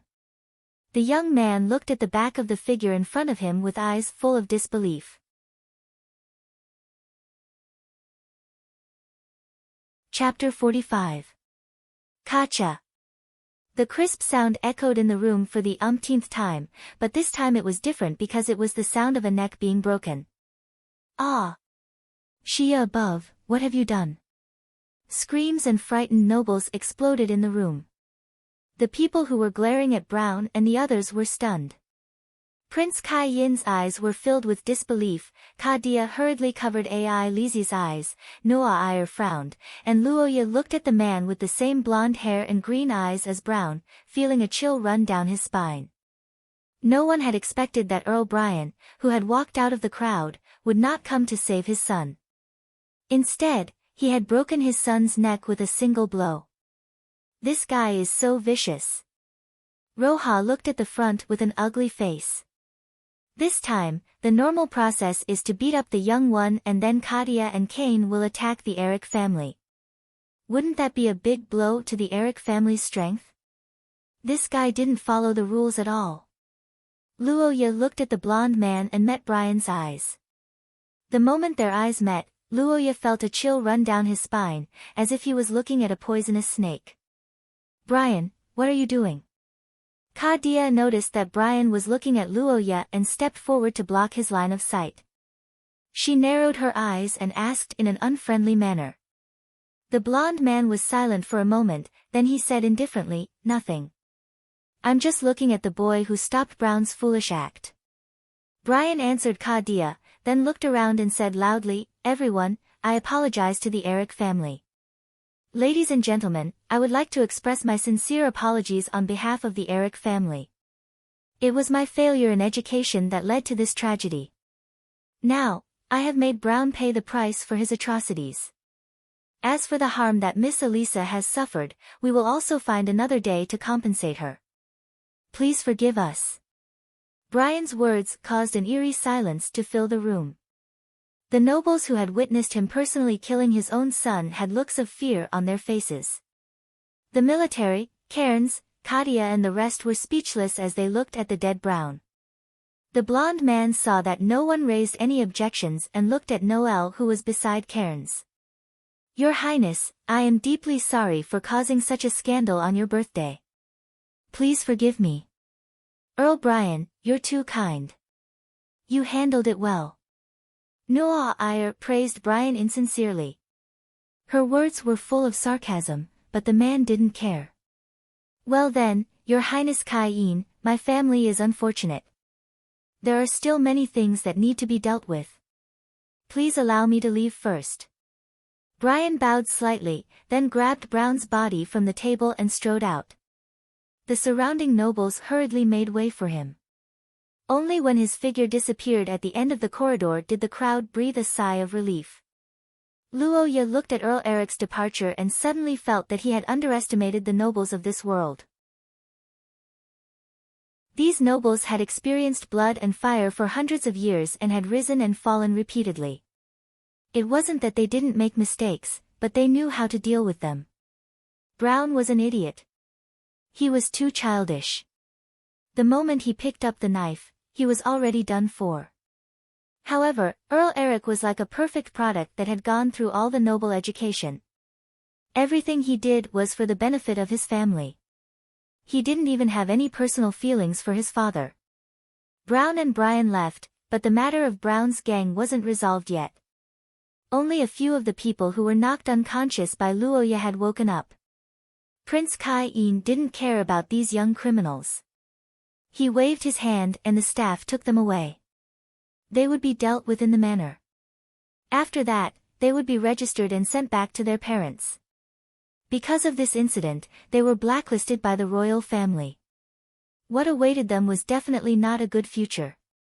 "Hey, how did you find me?" When Kadia and Kai-een were dealing with the aftermath of the incident, Luo Ye couldn't help but ask Noah Eyre this question. The blonde girl blinked and said, "Because you were called away by a girl and never came back. I was a little curious, so I tried to look for you. Coincidentally, I saw that group of people rushing into the room. So, it's fate. Fate your head." Luo Ye snorted at Noah Eyre's answer. He recalled what happened before he came here. After separating from Ai Lizzie, as a glutton, Luo Ye naturally didn't hold back. He immediately carried a plate and started to eat. With his elegant table manners, no one noticed anything wrong. But halfway through the meal, he suddenly realized that the number of boys in the hall had decreased significantly. He immediately thought of this nuisance of the young gang. Luo Ye felt uneasy. He could only ask the girls in his gang about the situation. He didn't expect to bump into a girl who saw Brown's gang take away Ai Lizzie. When Luo Ye heard that Ai Lizzie was bullied, he immediately decided to go over. After asking her about the situation, he chose to let the girl look for Kadia. He used the items he bought at a discount over the past few months to act in secret. Lover in the shadows, rootless love, false feelings. The lover in the shadows bleeds blood, but people think it's just warm tears. Yep, another useless introduction. This lover in the shadows was actually a red gauze. The material was similar to a wedding dress. Chapter 46. Have you ever risked your life for someone else? Luo Ye was speechless when he saw this question on a dating app in his previous life. Bro, it's already 0202. Who do you want to risk your life for? In the modern society where individual combat was gradually being withdrawn from the stage, fighting had become a low-probability event, let alone risking your life for someone else. This was especially true in China, where public security was at the top of the world. If you ran into the police with a watermelon knife on the street, you would be held down in minutes. Who do you want to risk your life for? Luo Ye scoffed at this question.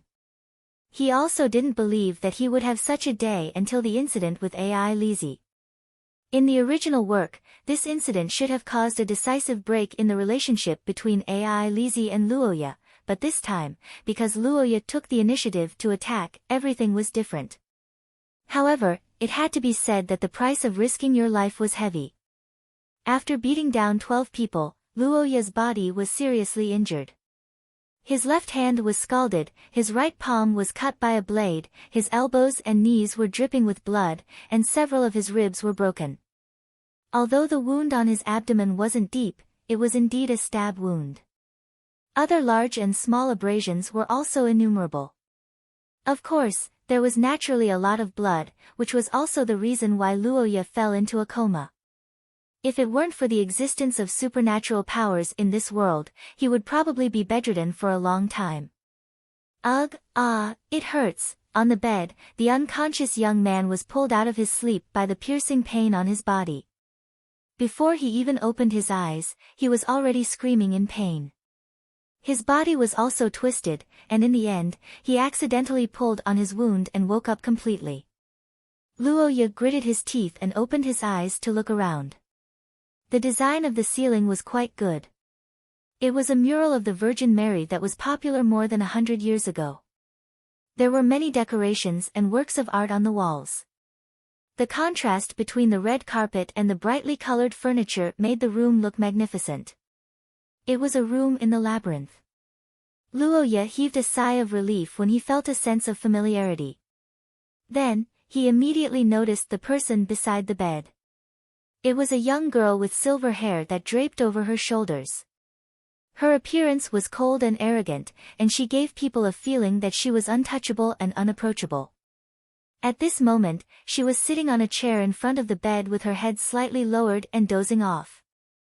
Her delicate little face inadvertently revealed some cuteness, causing Luoya's heart to fiercely jump. This girl was becoming more and more beautiful.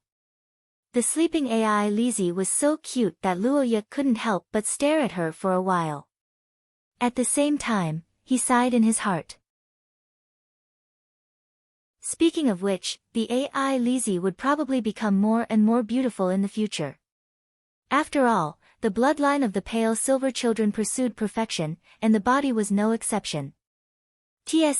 It felt like there would be a lot of pests in the future. Luoya rubbed his chin and thought so viciously. The doting expression on his face was overflowing.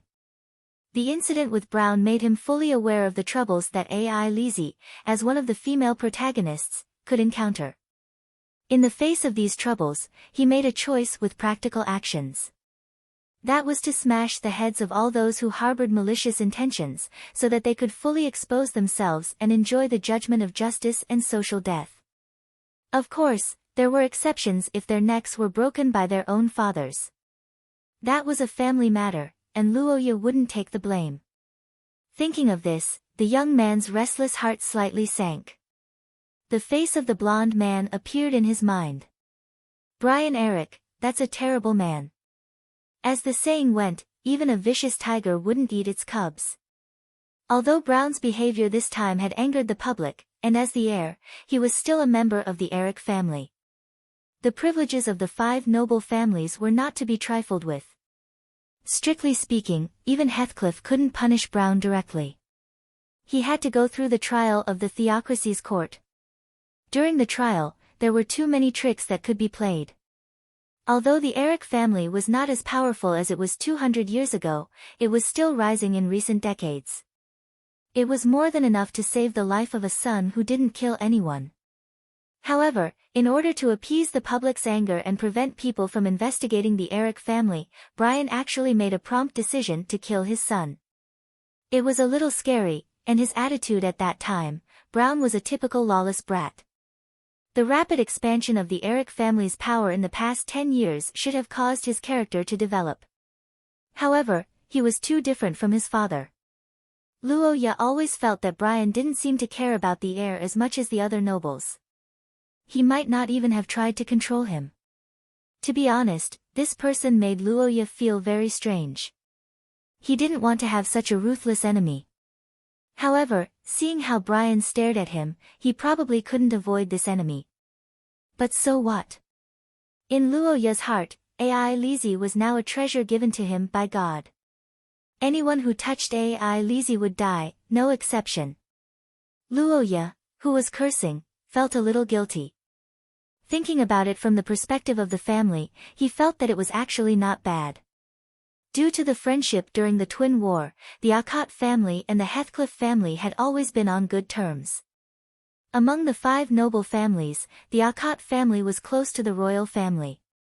However, the other 4 noble families' positions had changed from time to time. Earl Eric's family was also known to be at odds with the royal family. The large number of Brown's gang had already given the Heathcliff family a warning. After several generations of leniency, a large number of pests had been bred among the nobles. These pests were incompatible with the original teachings of the theocracy. They had already begun to gather around the Eric family for warmth. Once the evil gang grew stronger, they would naturally be unwilling to continue to be a piece of shit. They would inevitably challenge the authority of the Heathcliff family. This was a necessity for their own interests. Prince Kai-en should have seen this clearly through this incident. According to the plot in the game, Brown's gang might continue to grow stronger. When these dogs in human skin grew up and gained power, they would inevitably cause a disaster that would affect the entire theocracy. Wait, if I think about it this way, Noah Iyer once said that there was a riot in the theocracy. Was it because of Brown's gang? Was it a joint effort to overthrow the throne? Could it be a coup d'état? Luoya frowned as he thought about this. He deeply felt the huge impact of his victory. After this battle, Heathcliff family would probably come back to their senses. Next, the royal family would probably focus on eliminating the dead branches and withered leaves among the nobles.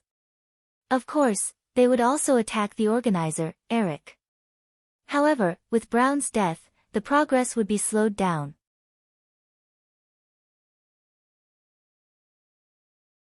Chapter 47. Green, so green. So much, so much. This was Luoya's first thought after being hugged by AI Lizzie. 50,000 favorability points. What the hell? I don't think I can reach this number even if I work hard for a month. The black-haired youth looked at the green light above AI Lizzie's head and roared in his heart. But thinking about it, he didn't see any favorability points from AI Lizzie during the whole incident with Brown. Does this mean that this is the total number of favorability points? Oh, then it's fine. Luoya looked at his broken arms and legs and felt that the price he paid was worth it. He retracted the surprise in his heart and began to feel other feelings, such as, so soft, so warm, and so fragrant. But it's a pity that she's still too young, otherwise she would be even softer and more fragrant. Luoya buried his face in AI Lizzie's neck and took a deep breath. It felt 10,000 times better than sucking on a cat. He felt as though his heart was filled up, not to mention that it was accompanied by a confession. I love you, big brother. AI Lizzie said this sentence with a sobbing tone, causing Luoya's heart to beat violently. He felt an inexplicable itch in his heart. Big brother, do you love me? I. The sudden question stunned Luoya and he didn't know how to answer for a moment. AI Lizzie saw this and let go of her hand. She stood up and looked at the youth. Her red gem-like eyes met with Luoya's golden eyes. An uncontrollable desire overflowed from her. Luoya widened his eyes slightly. AI Lizzie's rare calmness and even somewhat serious expression made him know that this wasn't the time to play dumb. He could feel that the girl was actually afraid. Her fingertips were trembling slightly. She was afraid of being rejected. It should be the influence of Brown's words. Perhaps it was also the uneasiness towards the people close to her after stabbing others. But how could Luoya reject her? I love you too, AI Lizzie. He reached out and hugged the girl tightly. Hearing this, the silver-haired girl cried tears of joy again. Outside the room, Anna, who was peeking through the crack of the door, was tearfully looking at the two little figures sticking together. Biting her handkerchief, she gently closed the door and turned to look at the large group of servants outside. Young master and young mistress, it's done. Woo woo. Really? Oh. Long live Miss. Now the Akat family is in the bag. A group of Luoya XAI Lizzie fans cheered when they heard the news brought by Anna. The servants on the AI Lizzie side even cried tears of joy. Anna, are you sure it's true? Of course, how could it be wrong? Anna, who was wiping her tears, immediately straightened her back in the face of other people's doubts. She told the story of how the two of them confessed their love to each other on the bed in full detail. The servants heard Anna's words and screamed repeatedly. But, considering young master and young mistress' age, could it be just familial love? Maybe, but young master and young mistress are such precocious children. There should be more elements of love involved. I think it's love. The people in the fan club analyzed at once. Unfortunately, no matter how much they analyzed, they couldn't figure out Luoya's inner thoughts. Like a cat. Luoya stroked AI Lizzie's soft silver hair and hooked her delicate waist. He felt like he was teasing a clingy cat. Thinking about it carefully, he felt that AI Lizzie and a cat did have many similarities.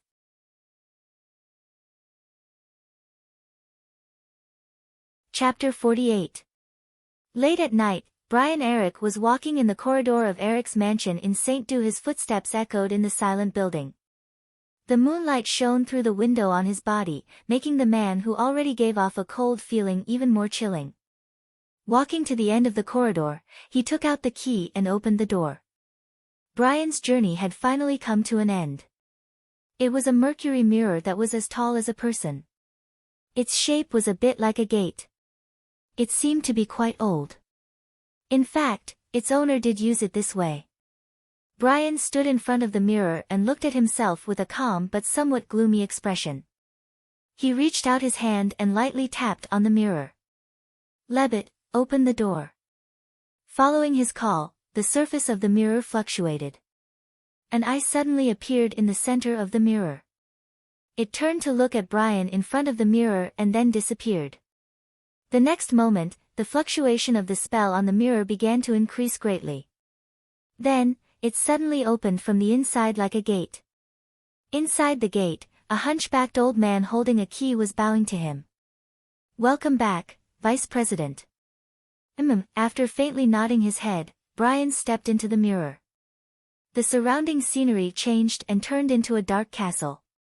The Tasting Association's headquarters was the name of this castle that seemed to be in the dark all the time.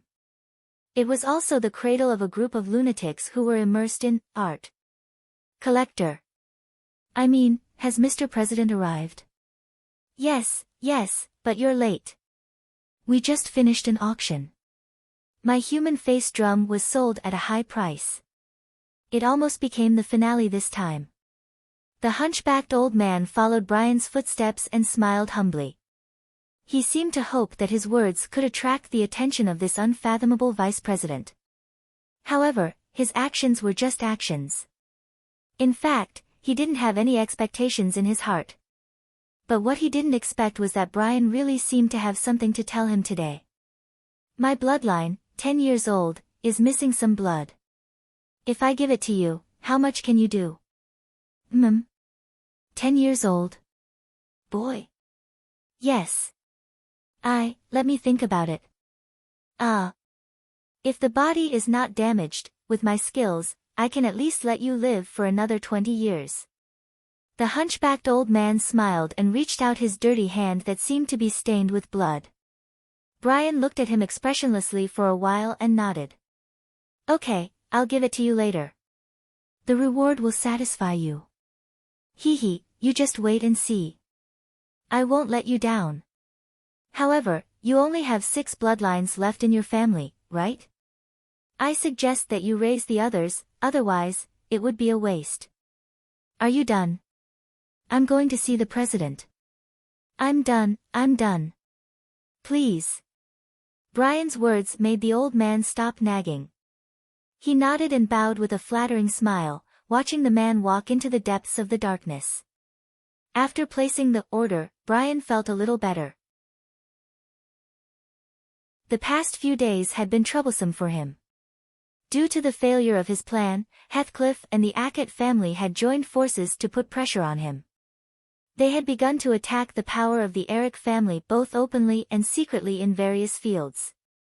The useless nobles under him began to panic and came to him one after another to complain about the bad influence of their children on their families. However, that was only on the surface. In fact, Brian knew very well what they wanted. It was nothing more than various methods to prolong their lifespan. Yes, this was a deal. In exchange for their loyalty to the Eric family and their children to follow Brian's son, Brown, they would get the means to live and even the hope of recovery. Of course, Brian didn't spend so much effort to give his son any armed forces. In fact, this was only part of the plan. It didn't succeed. I didn't expect your plan to fail. Is there any condition that hasn't been met? No, the vicious and stubborn heir and the children who follow him have all been met. There's no problem with the time, but I don't know why the prophecy failed. At one end of the long table, Brian took a sip of tea and said in a cold tone. He had put in a lot of effort for this prophecy. Not only had he prepared for it for a whole year, he had also used all kinds of methods to lure people away in advance, creating a suitable environment for Brown. But he never expected that Luoya, who was said to have mediocre supernatural abilities, was different from the rumors. He was neither recruited nor killed. After a fierce battle, the one who finally crawled out of the blood-stained room was the boy from the Ackett family.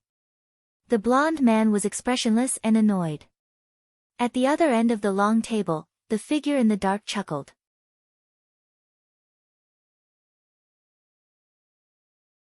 Chapter 49. A.I. Lizzie spent one of the happiest days of her life in Akkot. Ever since she was young, A.I. Lizzie's time with the people she loved was very short. Her father, Rant, was very busy with the knight's office and rarely came home. Since young, A.I. Lizzie spent every boring day with the servants.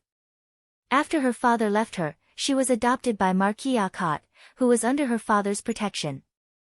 A.I. Lizzie didn't have a good impression of Marquis Kadia at first.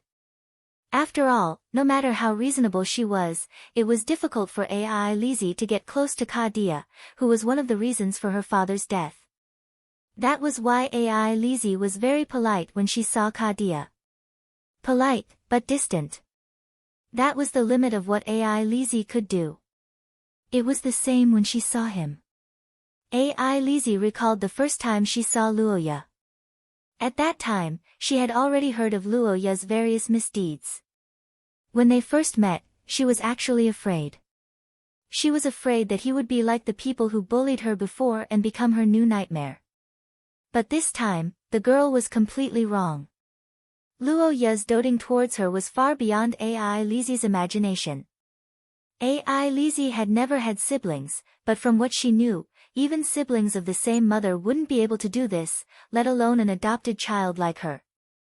Was there a purpose? A.I. Lizzie had thought about it seriously before. She had also eavesdropped on the servants' discussions, and the only conclusion she got was that this body was passable.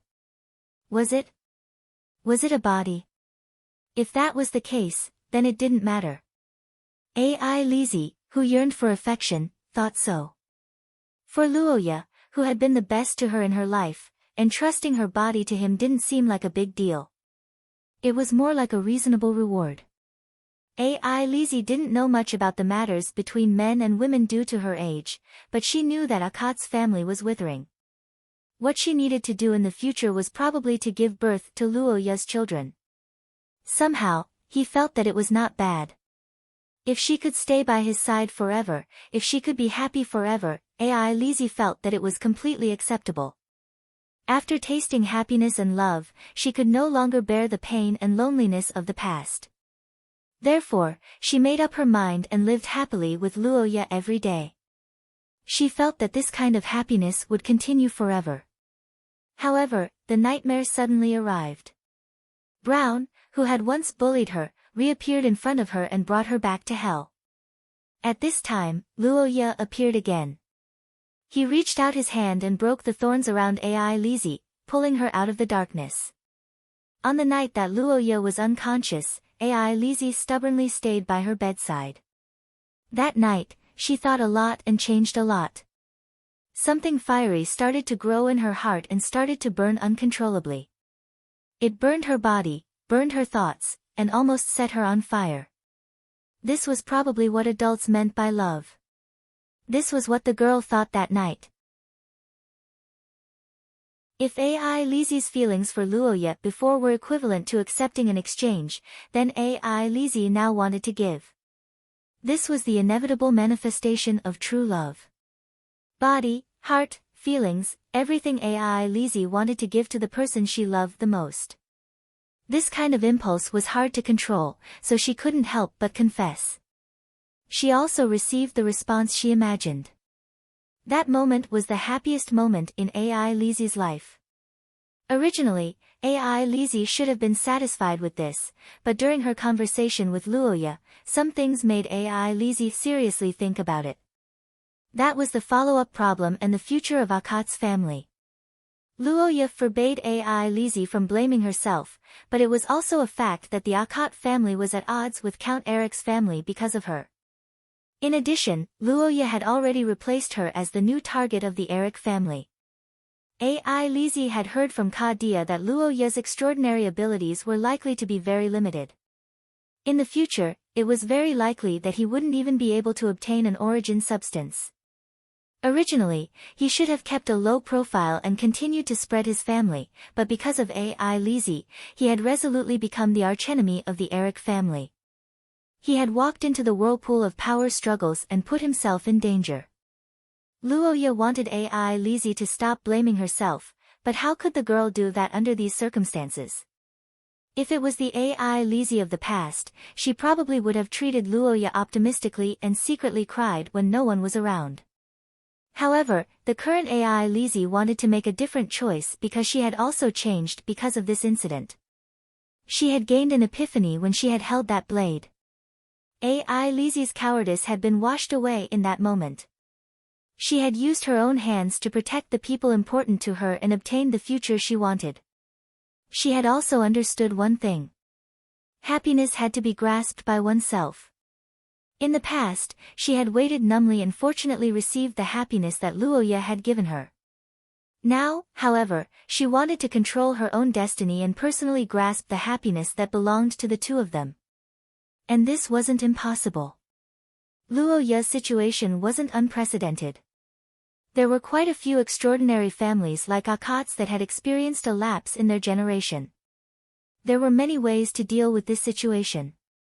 Usually, they would marry more and have more children. However, if they were facing a powerful enemy, then having a powerful partner was often the best choice.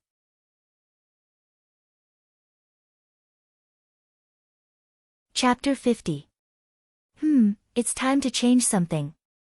The black-haired boy's eyes lit up as he stroked the neatly arranged boxes of gold coins on the table. In the past few days, Luoya had made a fortune. Since yesterday morning, which was the second day after the incident, carriages and horses had gathered outside the Akate family's labyrinth. One by one, the nobles rushed to this usually feared mansion and sorrowfully asked about the situation of Luoya and AI Lizzie. These people weren't vassals of the Akate family, nor were they friends of Kadia.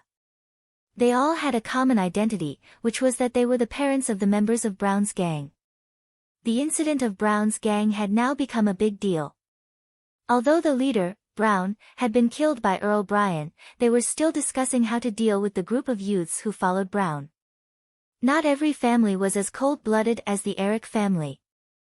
Most of the nobles were willing to pay the price for their children, and there were even a few families who didn't know about the Eric gang.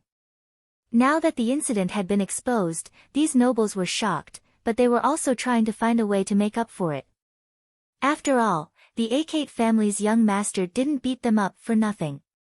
Something big was going to happen, even if their own children were in a worse state. Therefore, since yesterday, various families had been fighting to pay for the medical expenses. Of course, those who performed well couldn't avoid acting out the drama of crying and blaming themselves, and swearing to the heavens that they would break their children's legs when they returned. However, Luoya didn't think it was necessary. He thought about it seriously and felt that the legs of the people who fought with him had already been broken. In the past, these guys used to follow the Eric family. Now, not only did the Eric family lose a son, their reputation was also greatly damaged. It could be said that this was the golden time for poaching. Under such circumstances, Heathcliff and the Acate family decided to divide and disintegrate the enemy's forces. Luo Ye could be said to have inadvertently created a breakthrough, causing the power of the Eric family to fall rapidly. As for the things sent over, Ka Dia waved his hand and directly handed them over to Luo Ye and Ai Lizi. Luo Ye was overjoyed when he heard his father's decision. He didn't expect that his father didn't go through the traditional procedure of deducting his red packet money. One must know that Luo Ye didn't lack anything, but in fact, he was lacking in gold. The system was really a gold pig. Yesterday, Luo Ye noticed that the system activated again. The first battle in anger, in a dark room, a cold blade used to defend the righteousness in your heart, 30% discount for the entire event area, silver wings to liberate, you have released the silver bird from its cage.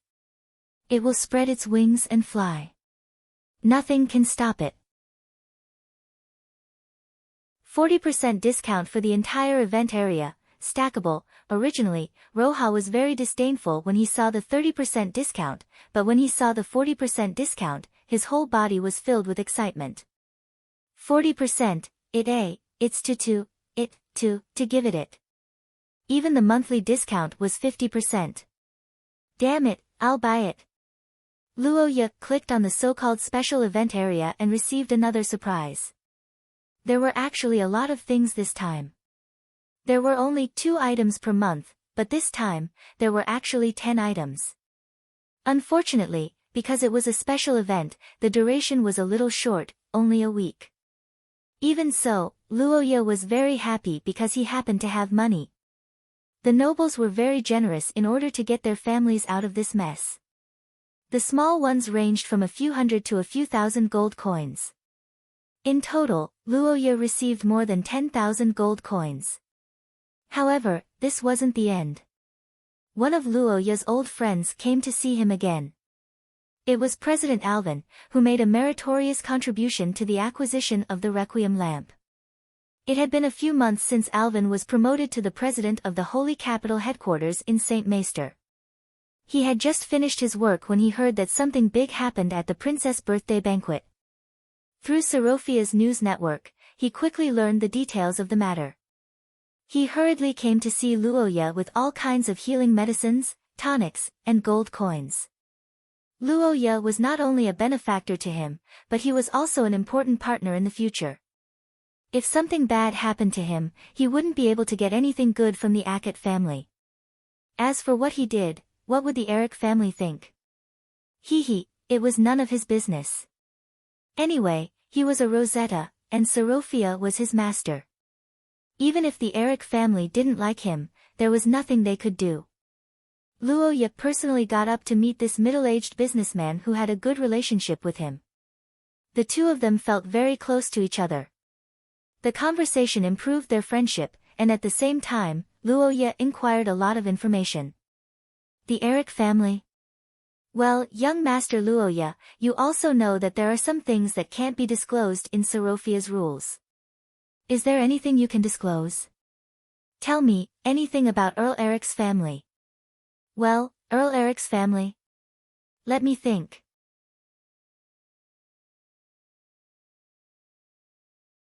Chapter 51. What was the key to a family's development and strength? There were many answers to this question, but if one had to be chosen, it would be the governance of the territory. The governance of the territory was the source of a family's prosperity because even if the family members were extraordinary geniuses, they still had to rely on the taxes collected from the governance of the territory. If their governance was muddle-headed, then the quality of life of the people in the territory would decline. If they were cruel, then the people would migrate. If they performed well, then the refugees would settle down. Therefore, to measure whether a lord was qualified or not, the increase or decrease of the population was the best reflection of the problem, and this was one of the things that Serofia investigated. But how to investigate? She couldn't count them one by one, right? Sorofia's method to solve this problem was to calculate the statistics of commodities, which was indispensable to everyone's life, but most people had to buy it from merchants. Salt. People couldn't not eat salt. This was caused by their physiological structure, especially in this era where most people were engaged in manual labor. If they didn't eat salt, they would have no strength at all. Earl Eric's territory is not a salt producer. All the salt has to be bought from merchants and sold to the people, so we are very confident in this data. There will never be a major mistake.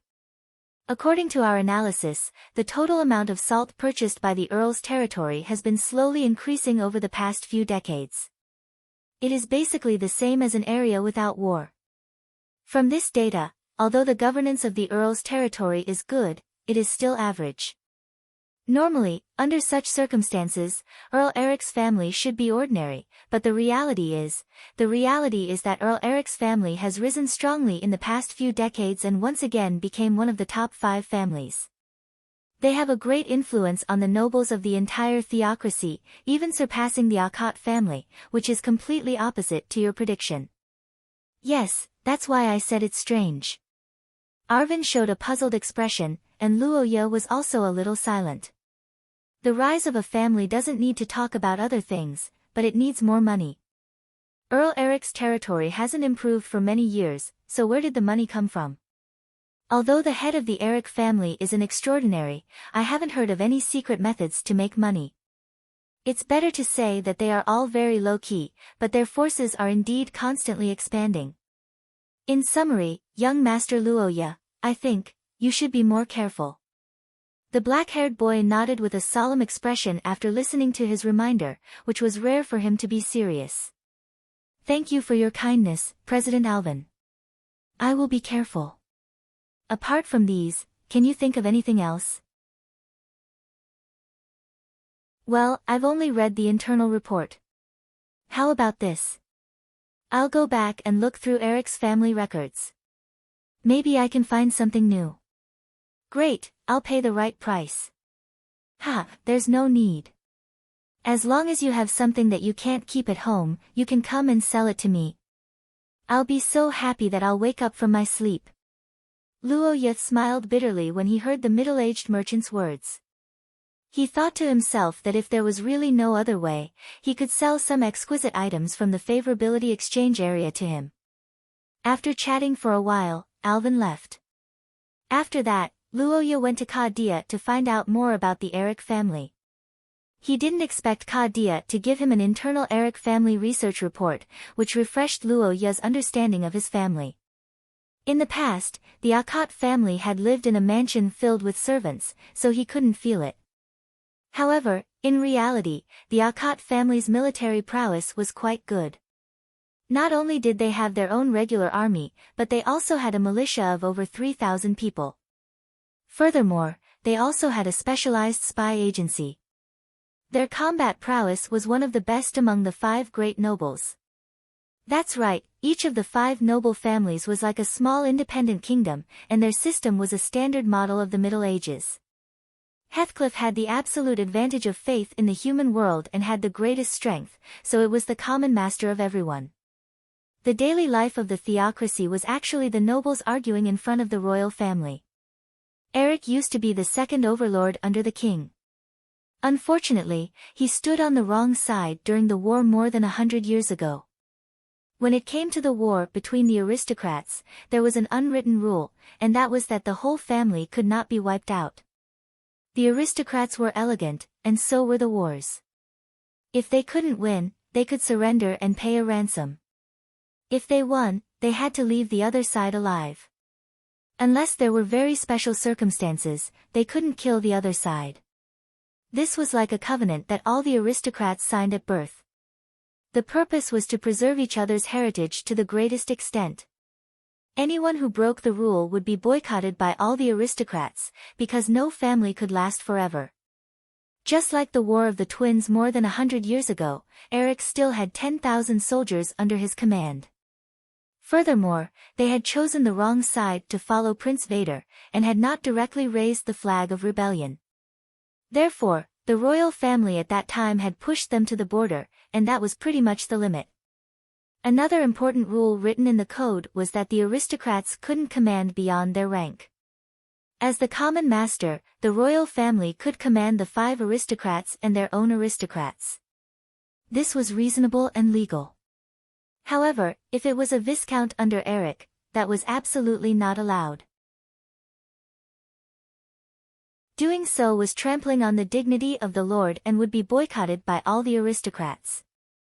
Everyone was just looking for a big brother to be the judge, not to be dismembered. If the big brother really dared to use a knife to tear them apart, they could just run away if they couldn't beat him. Wouldn't it be better to take the territory and look for a new big brother? Because of this, it was difficult to find out the exact military strength of the aristocratic families. According to the research report of the Ackett family, the size of Eric's army had been slowly increasing in the past few decades. This wasn't a big deal, after all, the total population was also increasing. However, what was interesting was that there were more and more mercenaries in their territory.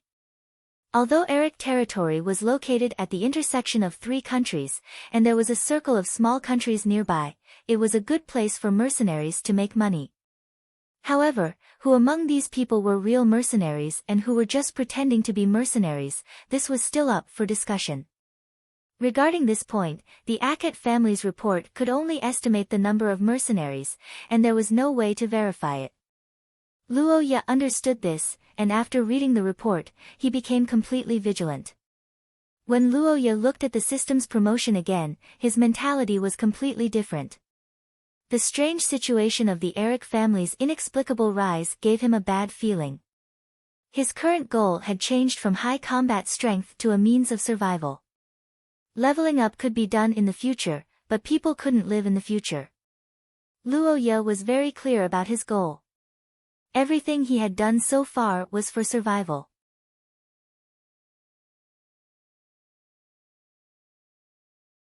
Chapter 52. 9 out of 10 things in life didn't go your way, but there were a few that were especially hard to bear, such as his father getting married, and his adopted sister getting married.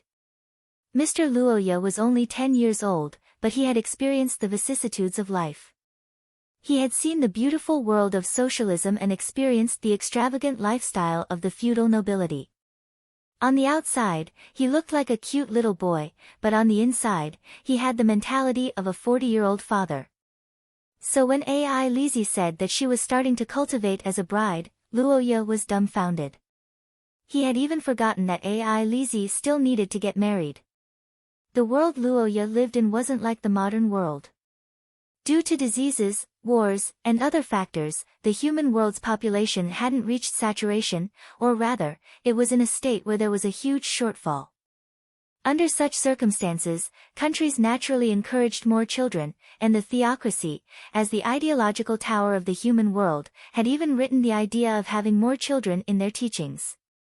So the people of this world married at a very young age. It was a bit like the Middle Ages in Luo Ye's previous life. Commoners became mothers at 14 or 15, and it was normal for commoners to become mothers at 17 or 18. Nobles could get married a little later, but most of them were already married and had children at the age of 17 or 18. As for those who were over 20, they were considered old maidens. In Luo Ye's previous life, they were considered old leftovers. Of course, this was the standard for commoners. It was a different standard for extraordinaries. Since extraordinaries' bodies were greatly altered by magic, their lifespan would be increased or decreased by varying degrees, so they couldn't be lumped together. But even so, many people were already grandfathers by the age of 50. In this strange world, having a prosperous family wasn't a burden at all. It was actually a good thing. Every additional member was an additional contribution. At the very least, the fertility rate would increase. According to probability, there was a higher chance of producing an SSR. This was especially true for aristocratic families with few members. If they had a stallion head, they would have to pray for Shia's blessing. The reason was simple: the more ancient a noble family was, the lower their fertility rate. It wasn't that there was a problem with the ancient family's abilities. In the end, it was a problem with the system, or rather, the rules. To put it simply, there was no freedom to love. Everything was decided by the parents and arranged by the matchmaker. It was a proper transaction marriage. This kind of situation was very common among the nobles in this world. Before the couple got married, they might have only danced once at the banquet. This kind of marriage with zero foundation was quite metaphysical. Some families would first fall in love with each other after forming a family, and the two would unexpectedly get along well with each other. Naturally, they would be able to obtain happiness. However, other than these dogs, most families were barely able to hold on, and some even completely broke down between husband and wife. The fertility rate was naturally not high. What Luoya was worried about was that Ka Dia would give the young Ai Lizi such a thing. Ai Lizi was about to turn 8 years old. Logically speaking, it was time for her to think about this aspect and make arrangements early. Ka Dia adopted her in the beginning with the intention of giving her a good background and helping her find a good husband. Now that Ai Lizi had begun to cultivate as a bride, could there be rumors in this regard? Luoya was worried about two unrelated matters. For a moment, he was as anxious as an ant on a hot pan. Send Ai Lizi out? How could that be? Without Ai Lizi, this grandpa sucks. Cough. Where would this grandpa's favorability come from? Besides, who would he give it to? The black-haired young man slammed the bed as he thought of this and gritted his teeth in anger. No, definitely not. Letting Ai Lizi get engaged to those nobles, wouldn't that be sending a lamb to the tiger's den? If you ask me, there aren't many nobles who are good, except for me. Luoya, who had removed himself from the ranks of the corrupt nobles, spoke righteously. Once again, he was determined to use all means possible to keep Ai Lizi by his side. He also made the decision to use all means possible to prevent Ai Lizi from getting engaged to him. Wait, let's not talk about Ai Lizi for now. Don't tell me I have such a thing on me as well. Luoya, who was thinking about political marriage, began to think deeply. Then, he shook his head and laughed. How could that be? Ha, if you did, how could I not know? With a face full of smiles, Luoya continued to think about how to keep Ai Lizi in the Akat family. On the other side, in front of the entrance, the carriage with the family emblem of the Holy Winged Shield had already stopped. Every time you see me, your face is so stiff. Why do you hate me so much? In the guest hall, Noa Iyer greeted with a smile. She gave an appropriate evaluation of Luoya's stiff smile. The young man who was smiling out of politeness heard this and his stiff expression slowly faded away. This is a misunderstanding. You are the one and only princess of the Saint Mestre Empire. Many people want to see you but can't. It is my honor to have you take the initiative to visit me. The black-haired young man leaned on the sofa and said with perfect etiquette. He copied Elisa's "keep your distance" template and did his best to distance himself from Noelle. Miss Angel thought for a moment and said with a little disappointment, "Don't worry. I originally thought that our relationship would be closer after saving you. Looks like I was thinking too much." The golden-haired girl lowered her eyes slightly, and the elegant smile on her face that had almost never changed faded a little. A kind of pitiful temperament that was completely different from the past began to spread rapidly. Her lowered eyebrows revealed a little bit of frustration and helplessness, as if all the words and actions that hurt her were a sin.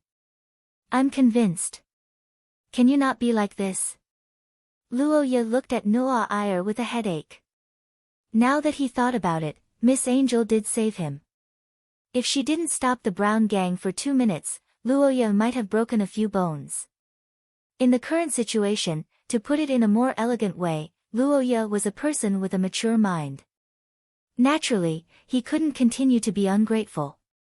Noa Iyer, thank you for your help. Favorability plus 100. The young man blushed as he expressed his gratitude with difficulty. Noah Iyer returned to normal after hearing his words. She walked to a chair and sat down with proper etiquette. After thinking for a while, she said, "Although I saved you that time, I should be the one thanking you." As people of the same age, the younger generation of the theocracy should be under my command in name. However, because I wasn't in the Holy Capital for a long time and spent too much time training with the knights, my influence was reduced. This allowed Eric to take advantage of the situation and create the young gang, which eventually led to this situation. Noah Iyer didn't hide her dereliction of duty at all.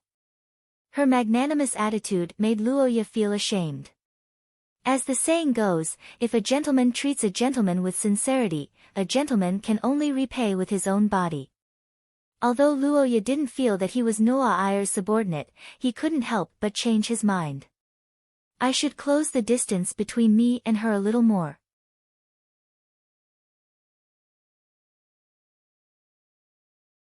Chapter 53.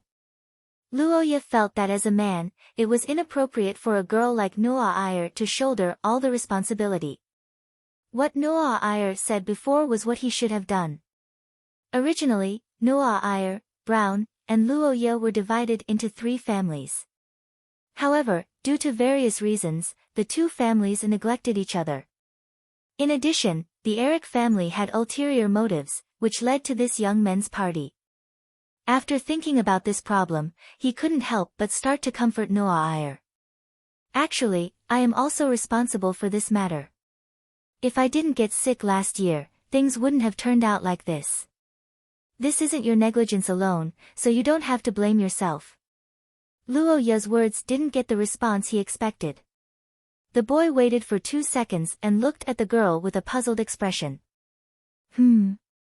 What's wrong? Why aren't you talking?" "No, nothing.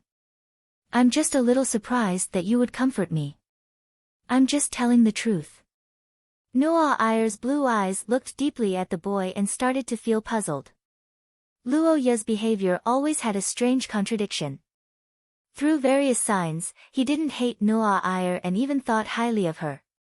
However, there was always a strange sense of alienation. Why did he feel this way? What was the reason? Favorability plus 100 incho right, where's AI Lizzie? I thought she would be here to accompany you. Did she go to rest? Noelle looked around and casually asked this sentence. She didn't expect Roja to be silent. After a long time, the youth squeezed toothpaste and said, AI Lizzie went to the housekeeping class. I didn't ask for the details. Ha, ha ha ha ha. Thinking about the so-called bride training, Luoya let out a forced laugh. Noah Iyer was slightly puzzled. From an outsider's point of view, AI Lizzie was super fond of Luoya. Why would she throw him aside for some housekeeping class? Wait, when I passed by the courtyard, there was a weak and repeated curse reaction in the room at the southwest corner. So that's why. Is that girl practicing? The blonde girl pondered and suddenly understood. She looked at the lonely Luoya and shook her head. Forget it, it's better for the person involved to say it himself. It's not tactful to overstep my boundaries and it's not good for me. Noah Iyer looked at Luoya like a hawk staring at its prey. In the next moment, his body trembled and quickly returned to his normal state. No, it's too early to indulge in desire. Sigh, I really want to step on him and make him show a pleading expression. Is this the feeling of sinners before they commit atrocities? Noah Iyer stared at Luoya, who noticed her gaze and became more and more vigilant. She felt that Luoya was really sent to seduce her to commit a crime. It could also be Shiya's test for her. In short, every time she saw Luoya, her desire to bully him would erupt. You, to me, are really a dangerous thing. What?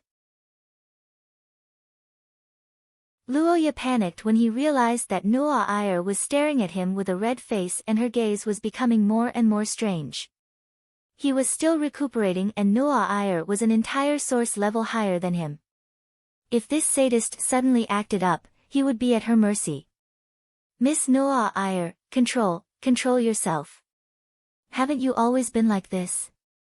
You can do it now. I believe in you.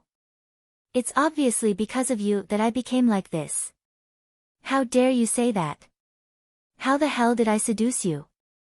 Tell me, I'll change. Luoya, who was inexplicably called a slut, was so angry that his face turned red. Miss Angel's eyes became more and more watery. She got up and leaned over. She reached out her hand and gently stroked the boy's chest. An ambiguous expression appeared on her face. What about the thing I said before? Have you considered it? What thing? The itchy feeling on his chest made Luoya's body a little stiff. He braced himself and asked. Noah Iyer smiled. Of course it's to follow me. How about being my subordinate in the future? Be with me every day.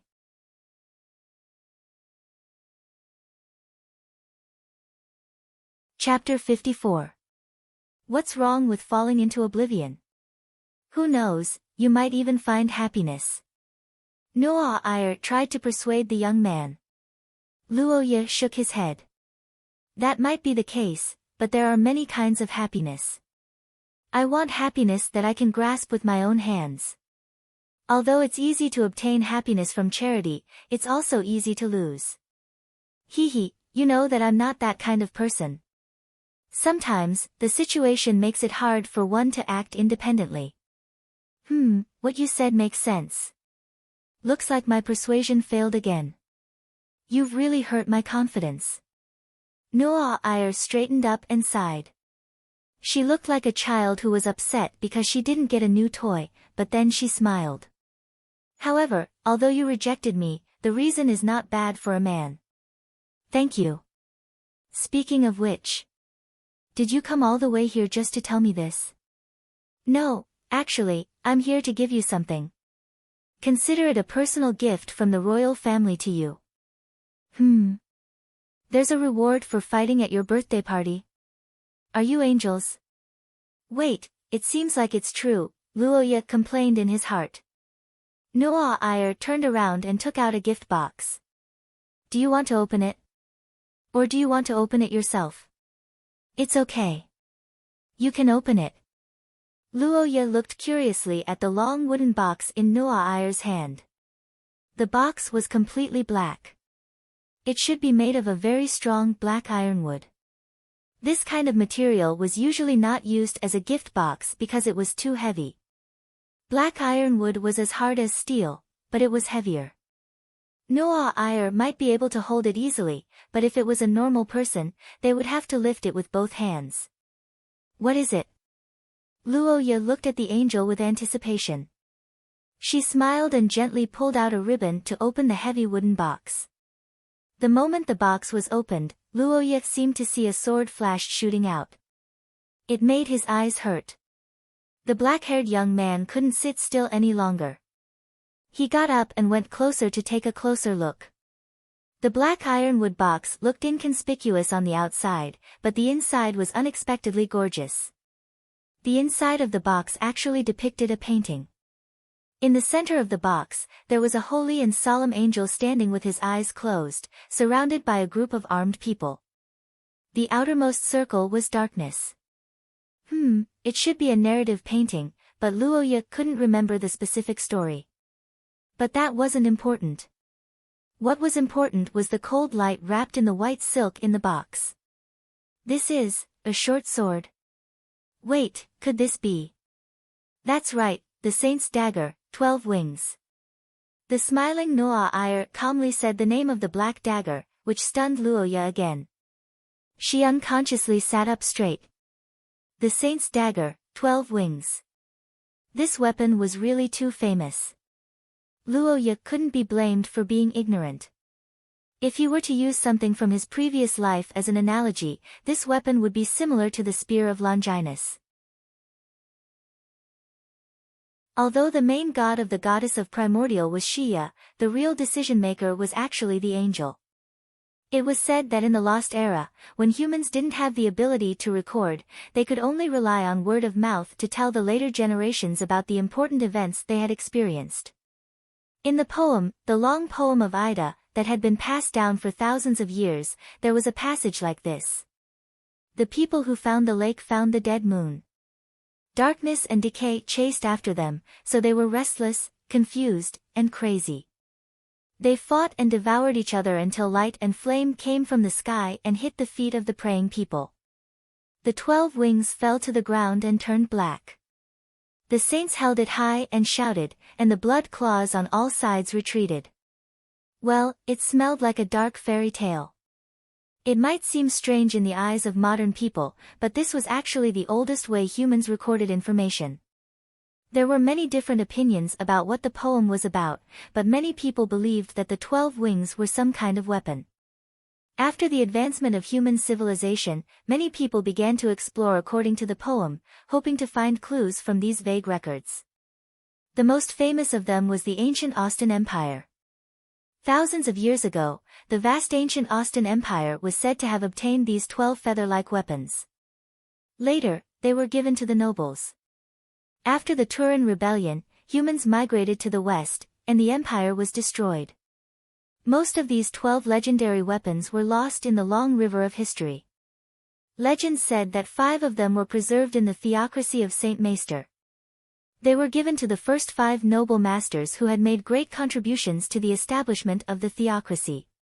After the masters of the 5 noble families died, the sacred weapons were taken back, and they were rarely released. The last patriarch of the Achaite family who received this sacred object was Ponte Achaite more than 100 years ago. After the end of the Gemini War, Heathcliff gave him one of the 12 wings to thank him for his contribution and made him a saint.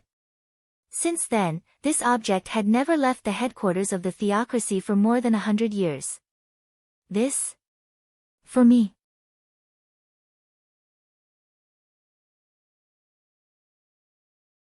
Chapter 55. Blood connection. What do you mean? It's the literal meaning. Don't worry, I know you don't have any experience. Just follow my guidance. What the hell? Experience? Guidance? Why does it sound so? Cough cough. Luoya looked at the girl who was looking at him with her curved eyes. His face unconsciously began to turn red. Noah Iyer persisted for a moment and finally couldn't help but laugh. Ha, I found you to be quite cute sometimes. Don't worry, it won't hurt. No, you're the one who will hurt. Noah Iyer didn't know what her unintentional words made the knowledgeable Luoya think. She only thought that the boy was afraid. She reached out and grabbed Luoya's hand and placed it on top of the dagger. She lightly cut the edge of the dagger. Blood gushed out from both of their fingers, mixing together and dyeing the dagger red. The stinging pain made Luoya frown, but he didn't say anything. Soon, he realized that something was wrong. He felt a suction force coming from his wound. More and more blood flowed out, as if the dagger was sucking it. It's okay, trust me. Noah Iyer held Luoya's hand tightly. Her blue eyes calmly looked at Luoya's golden eyes, making the boy's heart calm down. Seeing this, Miss Angel smiled. She closed her eyes and chanted something. At the same time, Luoya felt a strange curse. The strange curse power was born from the blood of the two of them. As the blood seeped into the blade, the winged dagger was like dry soil absorbing water, gradually fading away from the darkness and blooming with light. But at this moment, something unexpected happened. Ugh! Luoya, who was curiously observing the dagger, suddenly felt a pain in his eyes. Some vague images appeared in front of his eyes. They were many fragments, like old photo albums flashing in front of him. He wanted to take a closer look, but found that he couldn't see clearly. A burning sensation rushed to his brain, making him shake. Luoya. What happened to you? Huh? Noah Iyer's voice sounded beside him. Luoya, who seemed to be immersed in another world, suddenly woke up. The boy and the girl looked at each other curiously for a moment. I'm fine. Luoya sensed his own condition and gave an answer. At the same time, he began to mutter in his heart. What was going on? Cerebral hemorrhage? It couldn't be, and why would there be an illusion? Could it be that he had been exercising too intensely recently and was tired? The young man tried to explain his condition from a scientific point of view, but he shook his head in confusion. He couldn't figure out what was wrong with him, and the Nu'a Iyer continued with the ritual. Nearly 5 minutes later, Nu'a Iyer finished his prayer. The two of them separated their hands, and the winged dagger under them was completely different from when they first received it. The blade of the dagger shone with a cold light. Give it a try. He's yours now.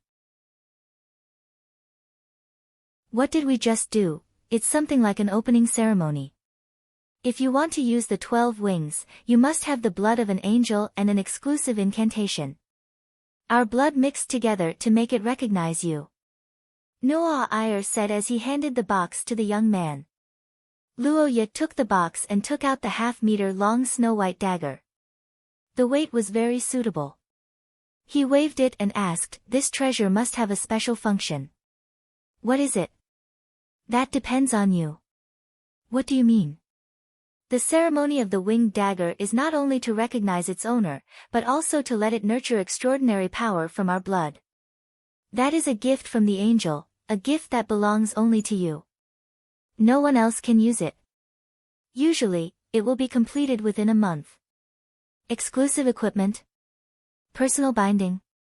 After listening to Nu'a Iyer's words, Luoya looked at the dagger in his hand with a fervent gaze.